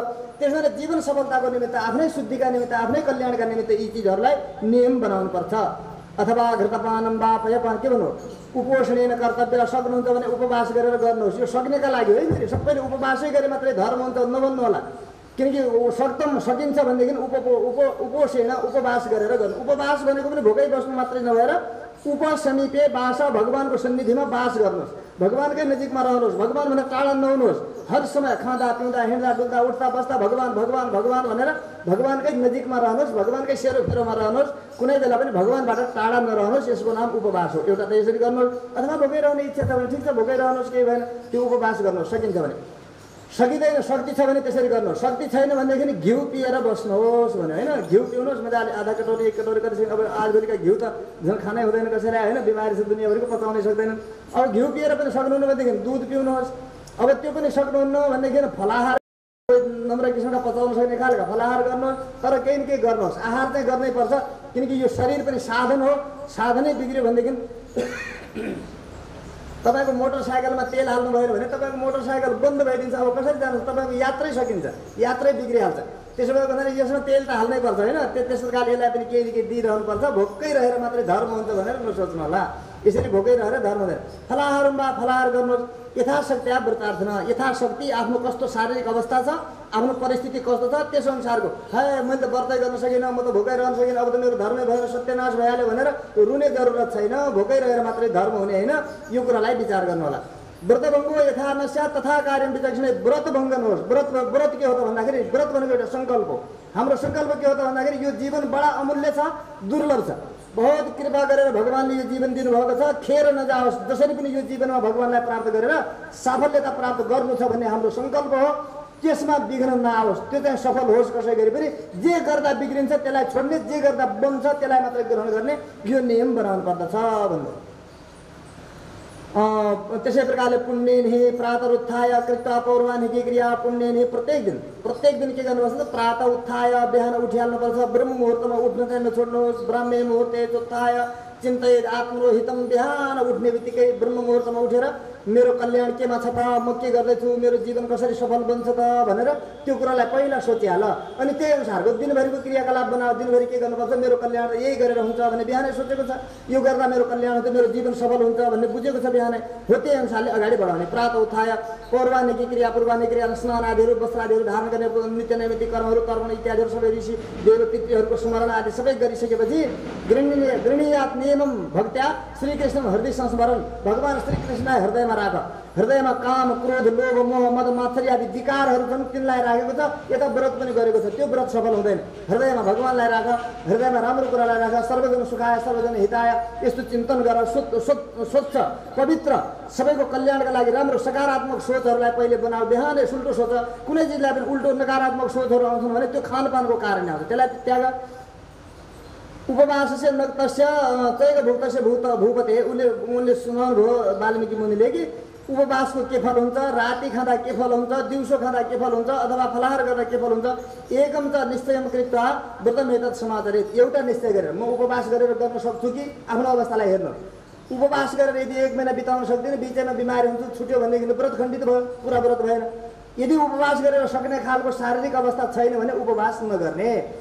एक नक्त भोजनमा रातिमा भोजन गरेर सक्छु, दिउँसो त सकिहाल्छ, राति चाहिँ भोजन गर्नुपर्छ भनेर त्यस्तो नियम बनाउनुहुन्छ भने रातिमा भोजन गर्नु, अथवा एक भोजनमा एकचोटि भोजन गर्ने जस्तो पनि नियम जे बनाउनुहुन्छ तपाईँ त्यस्तो प्रकार आफ्नो शक्ति अनुसार, आफ्नो शारीरिक अवस्था अनुसारको नियम बनाउनु भन्नुहुन्छ। श्रीमद् भागवतम भक्त्या श्रोतव्या पुरुषोत्तमे पुरुषोत्तम मासमा श्रीमद् भगवत गीता श्रीमद् भागवत आदि महापुराणहरू जो सात्विक पुराणहरू छन् जो भगवानका विषयमा चर्चा गरेका छन् जो मुक्तिका निमित्त बनेका छन् त्यस्ता प्रकारका सत्शास्त्रहरूको चिन्तन निरन्तर गर्नु सधैँ कथा सुन्नु सधैँ भगवानको चिन्तन गर्नु भगवानलाई एउटा भए पनि पुष्प ल्याएर कम्तीमा चढाउनु पाउनु कति ठुलो सौभाग्य हो। पुरुषोत्तम भगवानको स्थापना भएको छ पुरुषोत्तम भगवानको आराधना भइरहेको छ सबै भक्तहरूको दर्शन हुन्छ सबै पुण्यात्मा व्यक्तिहरूको दर्शन मात्रले पनि उनीहरूको 6% पुण्य आफूलाई प्राप्त हुन्छ आय मात्रै दिँदाखेरि पनि सफलता भइहाल्यो अलिकति सफलता त आउनाले मात्रै भइहाल्यो केही सकिएन भने कम्तीमा अरू केही धन सम्पत्ति हामीसँग छैन भने एउटा पुष्प त हामी जहाँ पनि पाउँछौँ एउटा पुष्प लिएर भगवानलाई लौ प्रभु यही हो मेरो त भनेर एउटा पुष्प चढाउन पाउँछौँ कति ठुलो सौभाग्य भगवानको दर्शन पाउँछौँ भक्तको दर्शन पाउँछौँ भगवानको केही तीर्थ प्रसाद पाउँछौँ आशीर्वाद प्राप्त हुन्छ दुई शब्द भए पनि जीवनलाई उदात्त बनाउने खालका राम्रा शास्त्रीय पूर्वजहरूले बनाएका कति सुन्दर दिव्य उत्तम मानव जीवनका लागि उपादेय त्यस्ता प्रकारका ज्ञान गुणका दुई कुरा पनि सुन्न पाइहालिन्छ त्यसो भएको हुनाले यस्तो नियम चाहिँ बनाउनु पुरुषोत्तम मासमा यस्ता नियमहरूलाई बनाउनु तत्पुण्यम वदसा भक्तम विधाता न सक्नुयात यस्ता प्रकारको यदि नियम बनाएका कुनै नियमी यस्ता धर्मात्माहरू कोही छन् भने त्यस्ता व्यक्तिलाई कति पुण्य हुन्छ भनेर सोध्नुभयो भने महाराज ब्रह्माले पनि सक्दैनन् त्यसको वर्णन गर्न त्यो त कति ठुलो महान त्यो त साक्षात देव तुल्य हो त्यो मानवलाई मानव यहाँ त मानवले दानव तुल्य भइसकेको छ त्यो दानवबाट मानवै बनाउन अप्ठ्यारो भइरहेको छ यस्ता अवस्थामा कोही व्यक्ति यस्ता सुन्दर नियमहरू पालन गरेर आफ्नो पनि र अरूको पनि भलो चाहन्छ त्यस्तो प्रकारको छ भने त्यो त देवता हो त्यो त अहिलेको जमानामा त्यो त साक्षात भगवान हो हाम्रो लागि त्यस्तो प्रकारको व्यक्ति कहाँ भेटिन्छ र त्यस्तालाई यसरी सोध्नु शालिग्रामार्चनम कार्यम मासे श्री पुरुषोत्तम मासमा शालिग्राम भगवानको यहाँ स्थापना भएको सबैले देख्नु भएको छ शालिग्राम भगवानको सबैले आराधना गर्न पाउनु पुष्प चढाउन पाउनु भनेर यहाँ शालिग्राम भगवानकै रूपमा आराधना गरेको छ शालिग्राम भगवानको महिनाभर यसरी आराधना गर्नु होइन तुलसी दल लक्ष्यण तस्य पुण्य अनन्तकम तुलसीका दलले प्रत्येक दिन तुलसी अर्चना भएको ओम केशवाय नमः ओम नारायणाय नमः भनेर यस भगवानका 24 नामहरूद्वारा निरन्तर लक्ष्मीजीका 12 नामहरूद्वारा निरन्तर यसरी अर्चना भइरहेको छ कहिले 100 नामले पनि 108 नामले बिहान अर्चना हुन्छ भगवानको पूजा गर्दाखेरि अब कहिले सहस्र नाम पाठ भइरहेको छ 1000 नाम पनि भगवानका सामनेमा यसरी उच्चारण गरिएका छन् भगवानको यस प्रकारले आराधना भइरहेको छ यसरी गर्ने एतद मासव्रतम राजन श्रेष्ठम क्रतु शतादपि 100 यज्ञ गरेको भन्दा पनि यसरी नियम बनाएर 1 महिना बिताउनु 15 दिन बिताउनु अथवा होइन जसरी पनि यसरी व्रत गर्नु जो छ यो चाहिँ 100 यज्ञ भन्दा पनि ठुलो हुन्छ 100 यज्ञ गरेको भन्दा पनि महान 1 महिनाको लागि यसरी व्रत गरेर भगवानको आराधना गर्नु भगवानका निम्ति माला बनाइदिनु भगवानका लागि फुल तुलसी टिपिदिनु भगवानलाई यसरी समर्पण गरिदिनु भगवानको दर्शन गरिदिनु भगवानका दुई शब्दहरू राम्रा सुनिदिनु अथवा दुई शब्द भयो भने भगवानका नाम उच्चारण गरिदिनु कीर्तन गरिदिनु यसरी महिना बिताएको छ भने यो चाहिँ 100 यज्ञ भन्दा पनि बढी हुन्छ यस्तो सामान्य प्रकारको जीवनद्वारा निरन्तरता भगवानसँग एउटा सम्बन्ध गाँसी राखेर यसरी व्रत गर्नु क्रतु कृत्वा नाप्नुया स्वर्गम गोलोक पुरुषोत्तमे यज्ञ गरेर तैपनि ल 100 यज्ञ गर्नुभयो तपाईँले भने पनि 100 यज्ञको फल भनेको स्वर्ग मात्रै हो तर पुरुषोत्तम मासको 1 महिनाको व्रतले गोलोक प्राप्त हुन्छ अर्थात् भगवानको दिव्य वैकुण्ठ प्राप्त हुन्छ स्वर्गबाट फेरि पुनर्जन्ममा फर्किनु पर्छ तर वैकुण्ठमा गएपछि फर्किनु पर्दैन यद्गत्वान निवर्तन्ते तद्धाम परमं मम जहाँ गएर फर्किनु पर्दैन जहाँ न रोग छ न शोक छ न भोग छ न कुनै पीडा छ न जन्म छ न जरा छ न मृत्यु छ कुनै प्रकारको कुनै आपत्ति छैन केवल आनन्द रूपी समुद्रमा डुबेर बस्न पाउँदछ यो चाहिँ पुरुषोत्तम मासको यस्ता सेवनको यो फल हो भन्नु तद्देहे तानि तिष्ठन्ति या कुर्वन्ति पुरुषोत्तम पृथिव्यां यानि तीर्थानि भन्नुहुन्छ हैन माने कस्तो त भन्दा पृथ्वीमा जति 3.5 करोड तीर्थ भनेर भनिन्छ ती 3.5 करोड तीर्थ त्यो पुरुषोत्तम मासको व्रती भक्तका शरीरमै बस्दछ सारा तीर्थ बराबर हुन्छ त्यो 3.5 करोड तीर्थमा गएर स्नान गर्नु दर्शन गर्नु र एउटा पुरुषोत्तम मासको व्रती भक्तको दर्शन गर्नु उसको सेवा गर्नु त्यो भन्दा बढी हुन्छ त्यस्ता प्रकारले त्यति ठुलो यो पुरुषोत्तम मासको व्रतीको यस्तो महिमा छ 3.5 करोड तीर्थ उसको शरीरमा आएर बस्दछन् त्यति पवित्र हुन्छ त्यो भन्नु दुस्वप्नम चैव दारिद्र्यम दुष्कृतम त्रिविधम यतः दुस्वप्न देखिन्छन् कहिले काहीँ नराम्रो स्वप्न आत्माले हाय यस्तो खराब स्वप्न देखे के हुने हो मान्छे घबराइरहेको हुन्छ आत्तिएको हुन्छ नराम्रो फल पनि प्राप्त भइरहेको हुन्छ हो त्यसबाट बाँच्नका निमित्त पनि पुरुषोत्तम भगवानको कृपा चाहिन्छ भगवानको कृपा दृष्टि छ भने जस्तो सुकै दुस्वप्न देखिएको भयो भने त्यसको फल चाहिँ नराम्रो हुँदैन त्यसलाई चाहिँ बचाउँछ त्यसले दारिद्र्यम दरिद्रता रूपी एउटा रोग छ जुन रोगले हामीलाई रात दिन किरा लागेको रुख जस्तै खाइरहेको हुन्छ त्यसै प्रकारले त्यो दरिद्रता रूपी रोगलाई पनि निरन्तरका निमित्त यसले सफा गर्दछ भगवानको कृपा बन्दछ दुष्कृतम त्रिविधम यता 3 प्रकारका दुष्कृतहरू छन् जसले 3 प्रकारको ताप प्रदान गरिरहेको छ भौतिक दैविक आध्यात्मिक यस्ता प्रकारका तापबाट उन्मुक्त गरिदिन्छ भगवानको कृपाले तत्सर्वम विलयन याति कृते श्री पुरुषोत्तमे पुरुषोत्तम भगवानको आराधना गर्नाले यी सब दुष्कृतिहरू दुर्भाग्यहरू यी सबै चिजहरूको नष्ट हुन्छ सबै चिजहरू नष्ट हुन्छन् पुरुषोत्तम सेवायाम निस्तलम हरिसेवनम। पुरुषोत्तम मासमा विचार के गर्नु त भन्दा मनको निश्चलता राख्नु, मनलाई चलायमान नबनाउनु, मन अन्यत्र नजाओस् यो ख्याल गर्नु। केवल भगवान पुरुषोत्तमको मात्रै मन लागेर यसरी सेवा गर्नुहोस् भगवानको। विघ्नाद् रक्षन्ति सक्राद्या पुरुषोत्तम तुष्टये। पुरुषोत्तम भगवानको तुष्टिका निमित्त, भगवानलाई खुसी गर्नका निमित्त तपाईँ व्रत गर्न लाग्नुभयो। कुनै कसैलाई रिस पनि उठ्छ, कोही देवताहरूलाई पनि तपाईँको कर्म यसलाई त विघ्न गरिदिएपछि खुब पूजा गर्ने भएको छ, खुब पुरुषोत्तमको आराधना गर्ने भएको छ। विघ्न गर्न पाए हुन्थ्यो भनेर देवताहरू रिसाएका हुन्छन्। पुण्य बढी भएकाहरूलाई देखेपछि देवता पनि रिसाउँछन्, ईर्ष्या गर्छन्। उनीहरूले आएर तपाईँको व्रतमा विघ्न गरिदिन सक्छन्, कुनै प्रकारले बिगारिदिन सक्छन्, तपाईँलाई नियम बिगारिदिन सक्छन्। त्यसै बेला चाहिँ सावधानी गर्नका निमित्त गणनाथको पूजा गर्ने होइन, इन्द्र महाराज आदि देवताहरूको, इन्द्र आदि देवताहरूको आह्वान गरेर उनको पूजा गर्ने, उनलाई सम्मान गर्ने। हजुर मेरो व्रत नबिगारिदिनु होला, हजुरहरूको कुनै पद खोज्नका निमित्त, हजुरहरूको कुर्सी खोज्नका निमित्त मैले यो व्रत गरेको होइन। म त केवल भगवान पुरुषोत्तमलाई खुसी बनाएर आफ्नो यो अमूल्य मानव जीवन सफल बनाउन मात्रै चाहन्छु। मेरो कुनै ईर्ष्या छैन, कसैसँग लोभ छैन, केही चाहेको होइन मैले। त्यसो हुनाले मेरा व्रतमा विघ्न नगरिदिनु होला, नबिगारिदिनु होला, मेरो व्रत सफल बनाइदिनु होला भनेर देवताहरूलाई पनि त्यहाँ स्थापना गरेर मनाउनु पर्छ उनीहरूलाई। त्यसले गर्दा उनीहरूलाई के गर्छ, ए होइन रहेछ हाम्रो कुर्सी खोज्न, पद खोज्नका लागि होइन रहेछ विचार। ठिकै छ, ऊ भगवानलाई खुसी गर्न चाहन्छ, उसको कर्तव्य गर्दैछ, हामीलाई के आपत भयो भन्छन् र सहयोग गरिदिन्छन् उनीहरूले। व्रतमा विघ्न हुँदैन। नभएदेखि 1 महिनाको व्रत गर्छु भन्यो, अब तपाईँले सङ्कल्प राम्रो गर्नु भएको छैन अथवा मनमा भगवानलाई खुसी गर्न मात्रै हो भन्नु भएको छैन भने यो त कहीँ यस्तो व्रत गरेर धेरै पुण्य हुन्छ। भगवानले अब यसलाई यो पदमा राखिदिन्छु, देवता त्यो अब तल जा भनेर देवतालाई हटाएर त्यहाँ कुर्सीमा राखिदिनु भने ती देवताहरू डराउँछन्। डराएर उनीहरूले चाहिँ विघ्न गरिदिन्छ, बिगारिदिन्छन् त्यो व्रतलाई। त्यसरी पनि त्यसलाई खगडाइदिन पाए अनि बल्ल यो ठिक हुन्थ्यो भन्छन् र त्यसरी बिग्न हुन्छ। त्यसका लागि त्यो नहोस् भन्नका निमित्त देवताहरूलाई पनि यहाँ आभानी यसरी सबै कलश स्थापना गरेर प्रत्येक देवताहरूलाई यहाँ स्थापना गरेर बोलाएर उनको भाग प्रतिदिन आराधना धूप बत्ती इत्यादिहरू सबै गरेर उनलाई पाठ सुनाइदिएर खुसी बनाएको। कसैको व्रत भङ्ग नगरिदिनु होला।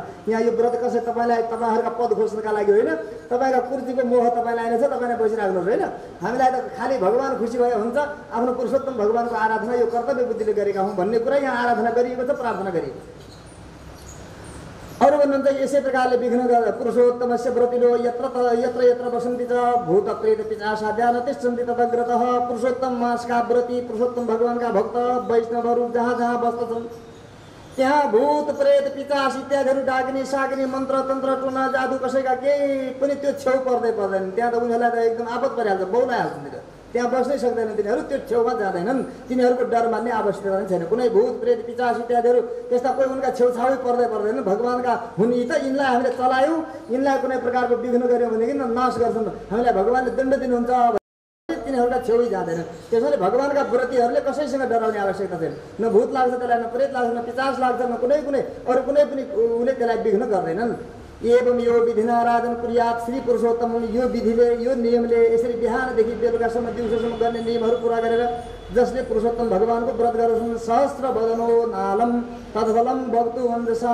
1000 मुख भएका श्री शेषजी महाराजलाई सोध्ने हो भने पनि सहस्र वदन 1000 मुख भएका शेषजीलाई पनि त्यसको फल कति हुन्छ, हजुर यसरी व्रत गर्नेको फल कति हो, के हो फल भनेर सोध्नु भने उहाँको पनि तागत छैन अरे त्यो फल भन्न सक्ने, त्यस्तो व्रत छ यो। पुरुषोत्तमं प्रियममं परमादरेण कुर्याद अनन्य मनसा पुरुषोत्तमो यः। पुरुषोत्तम प्रियतमः पुरुषः स भुक्त्वा पुरुषोत्तमेन रमते राशिकेश्वरेण। पुरुषोत्तम भगवानको प्रिय महिना यो अत्यन्त परम आदरका साथमा, भक्तिका साथमा, नियमपूर्वक जसले गर्दैछन् भनेको यस्ता पुरुषोत्तम भगवानलाई नै खुसी बनाउन सक्दछन्। जो पुरुषोत्तमका प्रियको भक्त बन्दछ त्यो पुरुषोत्तमको लागि अति प्रिय भएर पुरुषोत्तम भगवानका साथमा ऋषिकेश्वर भगवान राशेश्वर भगवान श्रीहरिलाई प्राप्त गरेर आनन्दमय रसमा डुबेर जीवनलाई यापन गर्न पाउँदछ। श्री पुरुषोत्तम भगवानको राधे राधे गोविन्द गोविन्द राधे।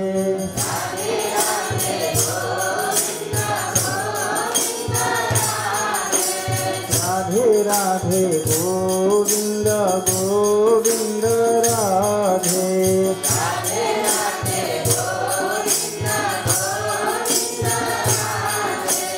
गोविन्द राधे गोपाल राधे।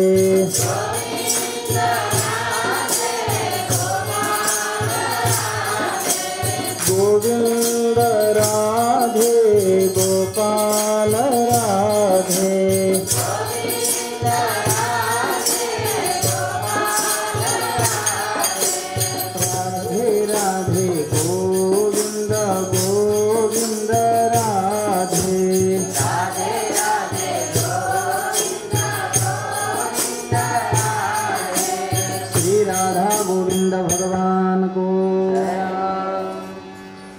गीतामा हिजोसम्म हामी कर्मयोग श्रवण गर्दै थियौँ। अर्जुनलाई भगवान श्री कृष्णले कर्मयोग कस्तो हो, कसरी कर्म गर्नुपर्छ, कर्मको स्वरूप कस्तो हुन्छ र मन बुद्धिलाई बचाउनका निमित्त यी को हुन् भित्रका शत्रुहरू, काम क्रोध आदिहरू कसरी उत्पन्न हुन्छन्, केद्वारा उत्पन्न हुन्छन् र यिनीहरूलाई समन गरेर आफूलाई सुचारू रूपमा भगवत मार्गमा लगाउनका लागि कसरी सावधान र सचेत बन्नुपर्दछ भन्ने विषयमा चाहिँ कर्मयोगको चर्चा गर्दै हुनुहुन्थ्यो। आज अगाडि भगवान भन्नुहुन्छ कि इमं विवस्वते योगम प्रोक्तवान अहमव्ययम विवस्वान मनवे प्राह मुनिरिच्वाकवे ब्रवीत। अर्जुन, यो जो तिमीलाई मैले कर्मयोग बताउँदैछु, यो कर्मयोग मैले पहिला कहिले कुनै जन्ममा पहिला मैले विवस्वान सूर्यलाई बताएको थिएँ। सूर्यलाई बताएको थिएँ यही योग। त्यसपछि यो योग धेरै वर्ष भयो सूर्यलाई बताएको। सूर्यवंशी राजाहरू जति थिए त्यसमा 20, 25, 30, 40 पुस्ता कति भइसके। त्यसमा त्यही योग आफ्ना पिताले पुत्रलाई हस्तान्तरण गर्ने परम्पराद्वारा यो पवित्र कर्मयोगको ज्ञान उनीहरूमा पिताले पुत्रलाई दिने, पिताले पुत्रलाई दिने गरेर यसरी चल्दै चल्दै चल्दै आएको थियो। आउँदाखेरि पनि कस्तो भइदियो त यो बिचमा भन्दाखेरि कहिलेकाहीँ अब पिताले जति गुरुजीबाट सुन्यो, मबाट जति सूर्यले सुनेका थिए त्यो जम्मैको जम्मै आफ्नो छोरालाई उनले दिन सकेनन्। उनका छोराले सूर्यबाट जति पाए उनले आफ्नो छोरालाई त्यति दिन सकेनन्। यो तल तल तल तल आउँदै आउँदै गर्दाखेरि यो क्षीण हुँदै गयो, हराउँदै गयो, अर्कै रूप लियो। जस्तो कहिलेकाहीँ के हुन्छ त भन्दा कुराकानी पनि तपाईँले यहाँनिर एउटा कुरा हामी गऱ्यौँ, एउटा छलफल गऱ्यौँ। अब त्यो छलफलका कुराहरू सबैले एकै दिमागले सम्झ्यो भन्ने त हुँदैन, अलग अलग रूपमा सम्झेको हुन्छ। अब त्यो अलग अलग रूपमा सम्झेको कुरालाई उसले आफ्नो साथीहरूलाई सेयर गर्दाखेरि, उनीहरूलाई लगेर जाँदाखेरि जस्ताको तस्तै उसले भन्न सक्दैन। उसले अर्को तरिकाले आफ्नो तरिकाले त्यसलाई आफ्नो तरिका अलिकति मिसाएर त्यसलाई भन्छ र उसले त्यो सुन्यो। अब त्यो व्यक्तिले पनि जब आफ्नो साथीहरूलाई फेरि त्यसलाई सेयर गर्छ भने त्यति बेला उसले चाहिँ त्यसको अर्कै रूप लिन्छ। यसरी 5-7 जनाहरूमा यसरी सेयर गर्ने प्रक्रिया बढ्दै गयो भने 10-12 जनासम्म पुग्दाखेरि त्यो जो कुरा यहाँ वास्तविकमा भयो थियो त्यो कुरै रहँदैन, सबै हराइसक्यो हुन्छ। त्यहाँ अर्कै पुगिसक्यो हुन्छ, अर्कै कुरा पुग्दछ। जसरी त्यसै प्रकारले यो कर्मयोग कसरी गर्नुपर्दछ र कर्मयोगद्वारा आफ्नो जीवनलाई सफलीभूत बनाएर भगवानलाई प्राप्त गर्ने जो कर्मयोग छ, यो योगद्वारा आफ्नो मन बुद्धि इन्द्रियादिहरूलाई कसरी वशमा गर्नुपर्छ, कस्ता हुने इन्द्रियादिहरू, यिनीहरूको चरित्र मैले तिमीलाई सुनाएँ। यो कुरा मैले पहिला सूर्यलाई बताएको थिएँ भन्नुहुन्छ होइन। इमं विवस्वते योगम प्रोक्तवान अहम अव्ययम, यो अव्यय योग मैले कर्मयोग पहिला सूर्यलाई बताएको थिएँ। सूर्यले कसलाई बताएको? विवस्वान मनवे प्राह। सूर्यले चाहिँ आफ्ना पुत्र वैवस्वत मनुलाई बतायो, जो अहिलेको 7औं मन्वन्तरका मनु हुनुहुन्छ, अहिले हुनुहुन्छ, जो सप्तमी वैवस्वत मन्वन्तरे भन्छौँ नि हामीहरू हो। ती विवस्वानका छोरा मनु भए, उनले आफ्नो छोरालाई बतायो यो ज्ञान। मैले उनलाई बताएको थिएँ सूर्यलाई, सूर्यले मनुलाई बताए। मनुले इच्छाको नाम गरेका ऋषि राजर्षिलाई बताए। इच्छाको राजर्षिको इच्छाको वंशमा पछि गएर रघु आए, अज आए, अनेक प्रकारका हुने यस्ता प्रकारका सगर आए, विभिन्न प्रकारका मान्धाताहरू आए, धेरै धेरै प्रकारका राजाहरू आए। त्यसपछि धेरै धेरै पुस्ताहरू भए। राम भगवानसम्म 19, 20, 22 पुस्ताहरू भए। अब त्यति पुस्तासम्म त्यो सूर्यलाई बताएको त्यो ज्ञानको परम्परा 22 पुस्तासम्म पिताले पुत्रलाई, पिताले पुत्रलाई, पिताले पुत्रलाई दिने जो परम्परा थियो, यो परम्परा आउँदै आउँदै आउँदै आउँदै रामसम्म त ठिकै थियो। त्यस पछाडिका राजाहरूले गर्दा गर्दै त्रेता युगदेखि नै यो योग जो कर्मयोग थियो, कर्म गर्ने जो पद्धति थियो, मन इन्द्रियादिहरूलाई वशमा राखेर निष्काम भावनाले कर्म गरेर परमात्मालाई प्रसन्न गरेर जीवन धन्य बनाउने जो योग मैले यो कर्मयोग बताएको थिएँ, त्यो यहाँ आएर विकृत हुँदै हुँदै हुँदै हुँदै सकियो। अहिले यहाँ द्वापर त्रेता युग पनि सकियो। त्यस पछाडि होइन राम भगवानसम्म त ठिकै थियो। त्यस पछाडि पनि अहिलेसम्म केही वर्ष रह्यो। अब त्यो त्रेता पनि सकियो, द्वापर पनि अन्त्य भइसक्यो। 4 लाख 8 लाख वर्ष त द्वापरकै बिते। अब यो परम्परा त त्यही चल्दै आयो, पिताले पुत्रलाई हस्तान्तरण गर्ने परम्परा। ज्ञान त दिए बिचराहरू, तर जस्ताको तस्तै दिनै सकेनन्, जतिको तति दिनै सकेनन्। परिवर्तन हुँदै गयो, परिवर्तन हुँदै गयो, परिवर्तन हुँदै जुन रूपमा मैले यो ज्ञान दिएको थिएँ, जुन रूपमा कर्म गर्ने भन्ने पद्धति मैले सिकाएको थिएँ, त्यो पद्धति रहेन, नष्ट भयो। एवं परम्परा प्राप्त इमं राजर्षयो विदु। यसरी परम्पराद्वारा सूर्यले विवस्वानलाई, विवस्वानले इच्छाकुलाई, इच्छाकुले राजर्षि परम्परामा आएका राजा भएर पनि ऋषिको जस्तो आचरण गर्ने परम्परामा आएको यो अहिले कस्तो भयो त भन्दा सकाले नेहमता योगो नष्ट परन्तप। अहिले तसम्म आइपुग्दा अर्जुन, तेरो पालोसम्म आइपुग्दाखेरि त्यो कर्मयोगको पद्धति पुरै नष्ट भयो। यसरी सकिन्छ क्या? धर्म क्षीण हुँदै जान्छ। धर्मको मूल मर्यादा जस्तो हाम्रा पिता पुर्खाहरूले जति गर्दथे त्यति हामी गर्दै छैनौँ। हामी जति गर्दैछौँ त्यो हाम्रा छोराहरूले गर्नेवाला छैनन्, किनकि बिग्रिँदै आउँदैछ। दिन प्रतिदिन ह्रास हुँदै जान्छ यो कुराहरू। यसरी ह्रास हुँदै जान्छ किनकि पुराको पुरा दिन पाउँदैनौँ। नयाँ नयाँ प्रवृत्ति लिएर नयाँ नयाँ आकर्षणले तिनीहरूलाई अर्कातिर तानेको हुन्छ। त्यो जस्ताको तस्तै त्यसलाई जगेर नगरेर त्यो हस्तान्तरण गर्न सक्दैनौँ। हामीहरूले त्यो संस्कृतिको रक्षा हामी गर्न सकिरहेका हुँदैनौँ। यसरी यो के भयो त भन्दा तँसम्म आइपुग्दाखेरि यो योग चाहिँ नष्ट भयो प्रायः र अब चाहिँ तँलाई निमित्त बनाएर फेरि लोक कल्याण त्यही कर्मयोगद्वारा हुन्छ। त्यो कर्मयोग नगरिकन त संसारका प्राणीहरूको कल्याणै हुँदैन। त्यसरी आफूलाई नजोगाइकन र इन्द्रियलाई, मनलाई, बुद्धिलाई आफ्नो वशमा गरेर आहार विहारको शुद्धि गरेर, सङ्गतको शुद्धि गरेर अनि आफूलाई कन्ट्रोलमा राखेर निष्काम भावनाले परमात्माको भक्ति नगरिकन त कुनै हालतमा पनि त्यसले आफूलाई परमात्मा प्राप्त गर्ने र जीवन सफलता बनाउनै सक्दैन। यो त चाहियो। अब योग नष्ट भयो, यो ज्ञान नष्ट हुँदै गयो। त्यही कारणले मैले सैवाद्यम मया त्यज्य योग नष्ट पुरातन पुरानो बताएको योग धर्म जो थियो त्यो क्रमले आउँदै आउँदै आउँदै आउँदै तेरा यहाँ पुग्दाखेरि सकिएको हुनाले फेरि यसलाई उजागर गर्नका निमित्त अर्जुन म तँलाई यो कुरा बताउँदैछु। तेरो तँलाई बताउने बहानाले अब यहाँभन्दा अगाडिका व्यक्तिले पनि यो कुरा राम्रोसँग बुझुन् र यो हो कर्मको पद्धति, यो तरिकाले कर्म गर्नुपर्छ र यसरी गरिएको कर्मयोगद्वारा मात्रै हामी सफल बन्छौँ भन्ने कुरालाई बुझ्न सकुन् भन्नका लागि मैले यो अहिले तँलाई यो योग सुनाउँदैछु। न कि केवल त अर्जुनलाई मोहित भयो यो लड्दैन कि क्या हो, यसले नलडिदियो भने काम बन्दैन भनेर तँलाई मात्र यो युद्ध लडाउनका लागि मात्र यो ज्ञान दिएको होइन। योभन्दा अगाडिको पुस्तालाई पनि यो ज्ञान खत्तम भइसकेको ज्ञान चाहिँ फेरि स्थापना गर्नुपर्ने छ।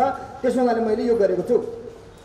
तँलाई मात्रै किन बताए, अरूलाई किन बताए त भन्दाखेरि भक्तोसी मे सखा चेती रहस्य यो गोप्य कुरा हो। यो अत्यन्त महत्त्वपूर्ण कुरा हो। अब बुद्धि नष्ट भएका व्यक्तिहरू, कुमार्गमा लागिसकेका व्यक्तिहरू र भौतिक जगतमा मात्रै निमग्न भइसकेका, डुबिसकेका व्यक्तिहरूलाई यदि मैले यो ज्ञान दिने हाय यो पुरानो जमानाको ढुङ्गे युगको कुरा गर्छ, अहिलेका जमानामा पनि भन्ला खिल्ली उडाइदेला, त्यसलाई कसै अरूलाई दिएर हो यो त वास्तवमा हो, यसो नगरिकन त वास्तवमा मानव जीवनको साफल्यता छँदै छैन भनेर त्यसलाई अलिक गम्भीरताका साथमा लिएर अरूलाई पनि यो महत्त्वपूर्ण कुरा हो, यसलाई अरूमा पनि हस्तान्तरण गरेर सबैको कल्याण गर्ने चिज हो यो त भनेर त्यस्तो कल्याण गरिदिने बुद्धि नभएका व्यक्तिलाई मैले यो ज्ञान दिने भने त्यो त हराउँछ, झन् त्यसको उपहास हुन्छ।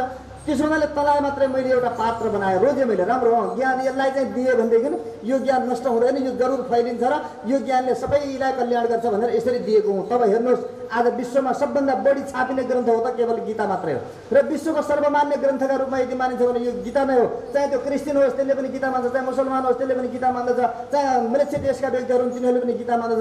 रुस जस्तो राष्ट्रमा यो गीताका प्रति के भयो त भन्दाखेरि एउटा सर्वोच्च अदालतमा मुद्दै हाले, यो गीता अतिवादी ग्रन्थ हो, यसको प्रचार प्रसार हुनु हुँदैन हाम्रो देशमा भनेर मुद्दा गरे उनीहरूले। मुद्दा गर्दाखेरि रुसको चाहिँ सर्वोच्च अदालतले के निर्णय गरेको भन्दा होइन तिमीहरू जान्दैनौ, यदि दुनियाँको कल्याण गर्न सक्ने असली ग्रन्थ यदि कोही छ भने, असली उपदेश कोही छ भने त्यो गीतै हो, यो मुद्दा खारिज हुनुपर्छ भनेर त्यसले समेत यो मुद्दा खारिज गरिदिएर अहिले पाठ्यक्रममा समावेश गरेको छ। त्यहाँका पढ्ने विद्यार्थीहरू स्कुलमा पढाउनका लागि गीता सुरु गरेको छ। हामी यो चिजलाई यसरी छोड्दै गइरहेका छौँ, त्याग्दै गइरहेका छौँ। यति महत्त्वपूर्ण ज्ञान हो। यसरी हराएको ज्ञान यो आवश्यक छ, हर युगका लागि आवश्यक छ। जबसम्म यो सृष्टि प्रक्रिया रहिरहन्छ तबसम्मका लागि सर्वजन हिताय यो छ, सबैको सुखका लागि। एक शब्द यसमा यस्तो छ कि मानवलाई कहीँनिर पनि धोका हुन दिँदैन, कहीँनिर पनि दुःख दिँदैन, यसले कहीँनिर पनि कुमार्गतिर जान दिँदैन, त्यस्तो प्रकारको। त्यसो हुनाले मैले यसलाई यो ज्ञान दिनका निमित्त एउटा सुपात्र चाहिएको थियो। सामान्य व्यक्तिलाई दिएर हुँदैन, सामान्य व्यक्तिलाई उपहास हुन्छ, कि त बुझ्दैन, कि त बुझ्यो भने पनि अर्कालाई अर्कै तरिकाले सुनाइदिएर त्यो सुन्ने मान्छे पनि ज्ञानी चाहियो, राम्रो प्रकारको बुझिदिने खालको मान्छे चाहियो। अब त्यसै प्रकारको उडुवा उडन्ते हुरुरु हावामा हिँड्ने व्यक्तिहरूलाई सुनाइदियो अत्तनपर्छ के मतलब भनेर रमाइलो गर्ने मनोरञ्जनको भावना भएको त्यस्ता व्यक्तिलाई ज्ञान सुनाएर काम लाग्छ र अहिले सुनिदिने खालको पनि क्वालिटीवाला व्यक्ति कोही सुन्नेवाला हुनु पर्यो, अनि पो यो ज्ञान दिन सजिलो हुन्छ। त्यसो हुनाले त मेरो भक्त पनि होस्, भक्त माने मेरो यस्तो सेवक पनि होस्, सेवा गरेर सखा पनि होस्, मेरो मित्र पनि होस्, होइन नर रूपमा अवतार भएको म नारायण रूपमा नरनारायण अर्जुन नर रूपमा हुन्छ। असली मनुष्य कस्तो हो, असली मानवको स्वरूप कस्तो हो त्यो अर्जुनमा देखिन्छ र भगवत स्वरूप परमात्मामा देखिन्छ। त्यसो हुनाले यो गोप्य कुरा मैले तिमीलाई दिएँ भनेर यस प्रकार दिँदैछु है, सुन सावधान गरी यो कर्मयोग मैले तिमीलाई यसरी दिएको हुँ भनेर भगवान्ले अर्जुनलाई भन्दा अर्जुन त छक्क परे, आश्चर्यचकित भए। के भन्छन् अर्जुनले? अपरम भवतो जन्म परम जन्म विवस्वतः कथमेतद् विजानीयाम त्वमादौ प्रोक्तवानिति भन्नुभयो। अरे प्रभु यो के भन्दै हुनुहुन्छ हजुरले? हजुरको जन्म र मेरो जन्म अलि 1-2 वर्षको फरक त छ, जम्मा 1 वर्ष जेठो हजुर 1 वर्ष कान्छो म। अब तपाईँहरू त यो ज्ञान मैले सूर्यलाई दिएको थिएँ, सूर्य चाहिँ कहिले जन्मेका, उहिले कुन जन्ममा कहिले कहाँ जन्मेको सूर्यको जन्मको पत्तै छैन, अत्तो पत्तै छैन। अनि तपाईँ चाहिँ मैसँग 1 वर्ष जेठो भएर यहाँ जन्मिनु भयो जस्तो होइन। अनि मैसँगसँगै जन्मेका तपाईँले सूर्यलाई दिनुभयो भनेर म कसरी पत्याउँ, होइन यो कुरा कसरी पत्याउँ? यो ज्ञान पहिले यो कर्मयोग यस्ता प्रकारको यो पवित्र ज्ञान मैले उनलाई दिएको थिएँ, कालक्रमले सक्यो, अहिले पात्र भएको हुनाले म तँलाई यो ज्ञान दिँदैछु भनेर हजुर भन्नुहुन्छ। मैले यो कुरालाई पत्याउने कसरी, विश्वास कसरी गर्ने? किनकि अपरम भवतो जन्म परम जन्म विवस्वता, सूर्यको जन्म कहिले हो, कहिले उनको जन्मको अत्तो पत्तै छैन, कहिले जन्मेका हुन् सूर्य। तर तपाईँको जन्म त मेरो भन्दा 1 वर्ष पहिले यहीँसँगैका त उहाँहरू दुईजना भगवान्सँगै जन्मेको अर्जुन त। भनेपछि कथम एतद् विज्ञान, म कसरी जानौँ कि हजुरले नै सूर्यलाई यो ज्ञान दिनुभयो भनेर, होइन? यो कुरा मैले जान्न सक्छु। तमादौ प्रोक्तवानिति, हजुरले पहिले नै सूर्यलाई यो ज्ञान दिनुभएको हो भन्ने कुरा मेरो दिमागले पक्रेन, यो कुरा मेरो दिमागले पचाएन, होइन? यो अर्जुन जस्ता व्यक्तिलाई पनि भगवानले भनेको कुरा पचाउन गाह्रो हुन्छ भने, अनि सामान्य व्यक्तिलाई यो ज्ञान दिएको भए पचाउँछ त कसैले? गफ गर्दो रहेछ, गफाडी रहेछ, दुनियाँभरिका कहाँ कहाँ हावा तालका कुरा गर्छ त्यसले, त्यसको पनि के भरोसा गर्ने भनेर त्यसलाई उल्टै उडाएर बदनाम गरेर हिँड्थ्यो होला, होइन? अब अर्जुन त अलिकति गम्भीर भएको हुनाले अर्जुनलाई त अप्ठ्यारो पऱ्यो त्यो कुरा बुझ्नुका लागि कि भगवान को हो र कस्तो चिज हो, भगवानको कहिले जन्मै हुँदैन, ऊ त अनादि आदि पुरुष हो, त्यसो हुनाले ऊ कहिलेदेखि कला ज्ञान दिँदै आएको, ज्ञान दिने परम्परा भगवानकै हो, त्यसो हुनाले उहाँ त यसरी यहाँ त अहिले यो रूपमा पो आउनु भएको छ, यहाँ त पहिलेदेखिको सनातन हो भन्ने त बुझेन। भगवानले अर्जुनले त्यस्तो शङ्का गरेपछि अर्जुनलाई भगवानले के भन्नुभयो त भन्दा, अरे अर्जुन त लाटो छस्, त बुझ्दैनस् कुरो। भगवानले के भन्नुभयो त भन्दा, बहुनी मे व्यतीतानि जन्मानि तब चार्जुन तानहम वेत्थ सर्वाणि न त्वं वेत्थ परन्तप भन्नु। ए अर्जुन, तेरा पनि धेरै जन्म भएका छन्, मेरा पनि धेरै जन्म भएका छन्, त पनि धेरैपल्ट जन्मिसकेस्, म पनि धेरैपल्ट जन्मिसकेँ, त्यो यो ज्ञान दिएपछि पनि म कतिपल्ट जन्मिसकेँ, त पनि कतिपल्ट जन्मिसकेँ यो दुनियाँमा। तर कुरा फरक के हो त भन्दाखेरि तान अहम वेत्थ सर्वाणि, ती सबै जन्म म चाहिँ जान्दछु, कति तेरा जन्म भए, कहाँ कहाँ जन्म भए, तँ के भइस्, कस्तो सुख दुखादि भोगिस्, कस्तो मानवपान भइस्, कस्ता कस्ता कर्म गरिस्, तेरो बारेमा र सम्पूर्ण मेरो बारेमा पनि म चाहिँ सम्पूर्ण जान्दछु, तर त आफ्नै बारेमा पनि जान्दैनस्। यही त छ फरक तेरो र मेरोमा, बिग्रे त यहीँनिर। तेरो ज्ञान त कस्तो भयो भन्दा सङ्कुचित ज्ञान भयो। तेरो ज्ञान प्रकृतिका साथमा सम्बन्ध भएको र प्राकृतिक रूपमा त जन्मेको भएको हुनाले प्रकृतिले तेरो ज्ञानलाई खाइदिएर ज्ञानलाई सङ्कोच गरिदिएर तेरो ज्ञान सङ्कोच विकासयुक्त छ। मेरो ज्ञान कस्तो छ भन्दा विशुद्ध सत्वले युक्त भएर आफ्नै प्रकृतिलाई लिएर अवतार लिने भएको हुनाले अवतार कालमा पनि मेरो ज्ञान कहिले पनि सङ्कोच विकास हुँदैन। तेरो ज्ञान चाहिँ सङ्कोच विकासको खाल्टोमा परेर तेरो तँलाई आफैले जन्मका बारेमा कतिपल्ट जन्मिए, कस्तो कस्तो भएर जन्मिए, के कर्म गरे ती जन्ममा भन्ने कुरा तँलाई चाहिँ थाहा छैन। तर धेरै भएका जन्म तेरा र मेरा मलाई चाहिँ थाहा छ। मेरा पनि धेरै जन्म भए, तेरा पनि धेरै जन्म भए। तानहम वेत्थ सर्वाणि, ती सबै म जान्दछु, तँ चाहिँ यी कुरालाई बुझ्न सक्दैनस्, बुझ्दैनस्, होइन? त्यसैले यो बुझाउनका लागि तँलाई अब टाइम बढी भइसक्यो होला। त्यसैले अब भोलिदेखि राम्रोसँग बुझाउला कसरी भयो, मेरा धेरै जन्म कसरी कस्ता कस्ता भए, के गरेँ मैले, तेरा जन्म धेरै कति भए, के गरिस् तैँले र कहाँ कहाँ गएर यहाँ आइपुगेस्, अहिले कसरी तेरो मसँग भेट भयो। यो त हाम्रो त जन्म भइरहेको छ, आइरहेका छौँ, गइरहेको छु, तँ पनि आइरहेको छ, म पनि आइरहेको छु। तर तँ चाहिँ यो संसारिक त्रिगुणात्मिक प्रकृतिको वशमा भएर तेरो ज्ञानलाई प्रकृतिले खाइदिन्थ्यो र तँ होसै पाउँदैन। तर म चाहिँ आफ्नो प्रकृतिको स्वमधिष्ठाय सम्भवाम्य आत्माया, आफ्नो माया शक्तिद्वारा आफ्नो प्रकृति लिएर आउँछु र म चाहिँ मलाई मेरो ज्ञान कहिले पनि सङ्कोच विकास हुँदैन। नित्य असङ्कुचित ज्ञानले म परिपूर्ण छु। त्यसैले मेरो ज्ञान सङ्कोच विकास नभएर मलाई सबै थाहा छ। तेरो पनि थाहा छ, मेरो पनि थाहा छ। म बताउन तँलाई सुन्ने त गर, कम्तीमा ध्यान दिएर सुन त दे। सुन्दिस् भने कम्तीमा तँलाई पनि भन्ने थाहा होला पक्का भनेर यस प्रकारले अब भगवानले अगाडि सुनाउने कुरा गर्दै हुन्छ। अब अहिले सुनाउन थाल्ने भने चञ्चल भइसकेको थाकेको दिमागमा ज्ञानका सबै कुराहरू पच्दैनन्, अटाउँदैनन्, फेरि खालि सुनायो मात्रै। त्यसैले भोलिदेखि राम्रोसँग त्यो कुरा कसरी कसरी भगवानले ज्ञान बताउँदैन। श्री कृष्णचन्द्र भगवानको, श्री पुराण पुरुषोत्तम भगवानको।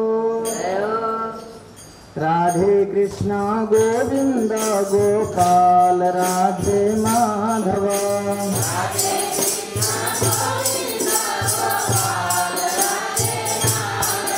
गोविंद राधे माधव गोपाल राधे माधव।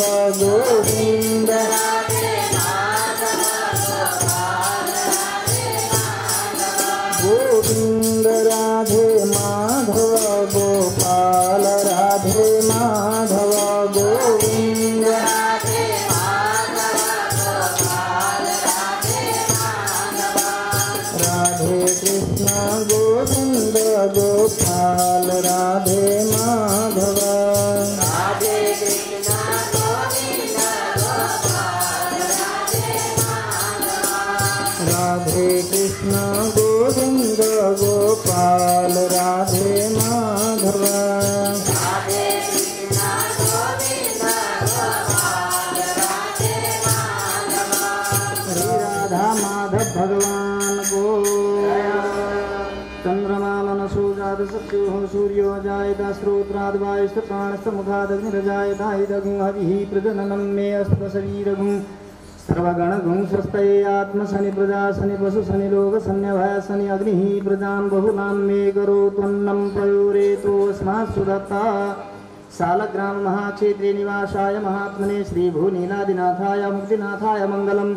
श्रीयकान्ताय देवाय कल्याणनिधे निधेर्थिनां श्रीवेङ्कटनिवासाय श्रीनिवासाय मङ्गलं। लक्ष्मीशुभिभ्रमालोलसुभ्रूभिभ्रमचर्ये चक्षुषे सर्वलोकानां वेंकटेशाय मंगलम सुस्मिताय सनासाय सुंदरे सुदृशे भ्रुवे सुरलाटगिरीटाय रंगराजाय मंगलम मंगलम कोसलेन्द्राय महनीय गुणाब्धये चक्रवर्तितनूजाय सार्वभौमाय मंगलम श्रीमद्गोपाल बालाय गोदाधीष्टप्रदायिने श्री सत्यासहितायास्तु कृष्णदेवाय मंगलम नीलाचल निवासाय नित्याय परमात्मने सुभद्रा प्राणनाथाय जगन्नाथाय मंगलम आप्तकामाय पूर्णाय पुरुषोत्तम वासने परस्मै पुरुषाय स्मद्जगन्नाथाय मंगलम पुरेश कुरुकानाथ दासरथ्यादिदेशिकैः तस्याभिर्धिने तस्मै गिरिराजाय मंगलम मंगलाशासनपरे मदाचार्य पुरोगमै सर्वैस्तपूर्वैरास्तार्ये सत्कृतायास्तु मंगलम सत्कृतायास्तु मंगलम ओम तद्विष्णु परमं पदगुं सदा पश्यन्ति सूरयः दिवीव चक्षुरादतं तद्विप्रासो विपुण्यवोजाग्रिवागुं षट्समिन्दते विष्णोर्यत्परमं पदं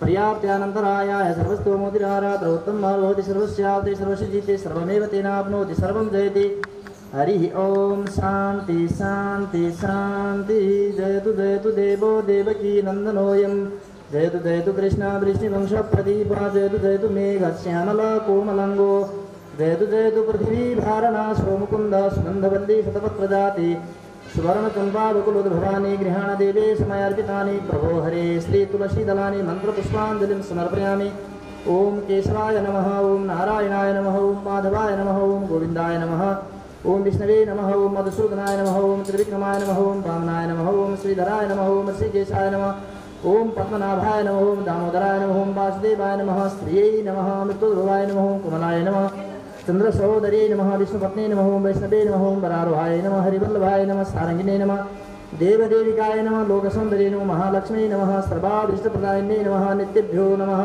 मुक्तिभ्यो नमः भक्तिभ्यो नमः भागवतेभ्यो नमः सर्वेभ्यो पूर्वाचार्यभ्यो नमः अस्मदाचार्याय नमः समस्त परिवार विशिष्टाय सर्वमंगल दिव्य विग्रह विशिष्टाय श्रीमते नारायणाय नमः श्री राधा कृष्ण मुक्ति नारायण भगवान को श्री सीतारामचंद्र भगवान को श्री पुराण पुरुषोत्तम भगवान को वैदिक सनातन धर्म को समस्त भक्त भागवतों को दिव्यानंद को जय जय श्रीमन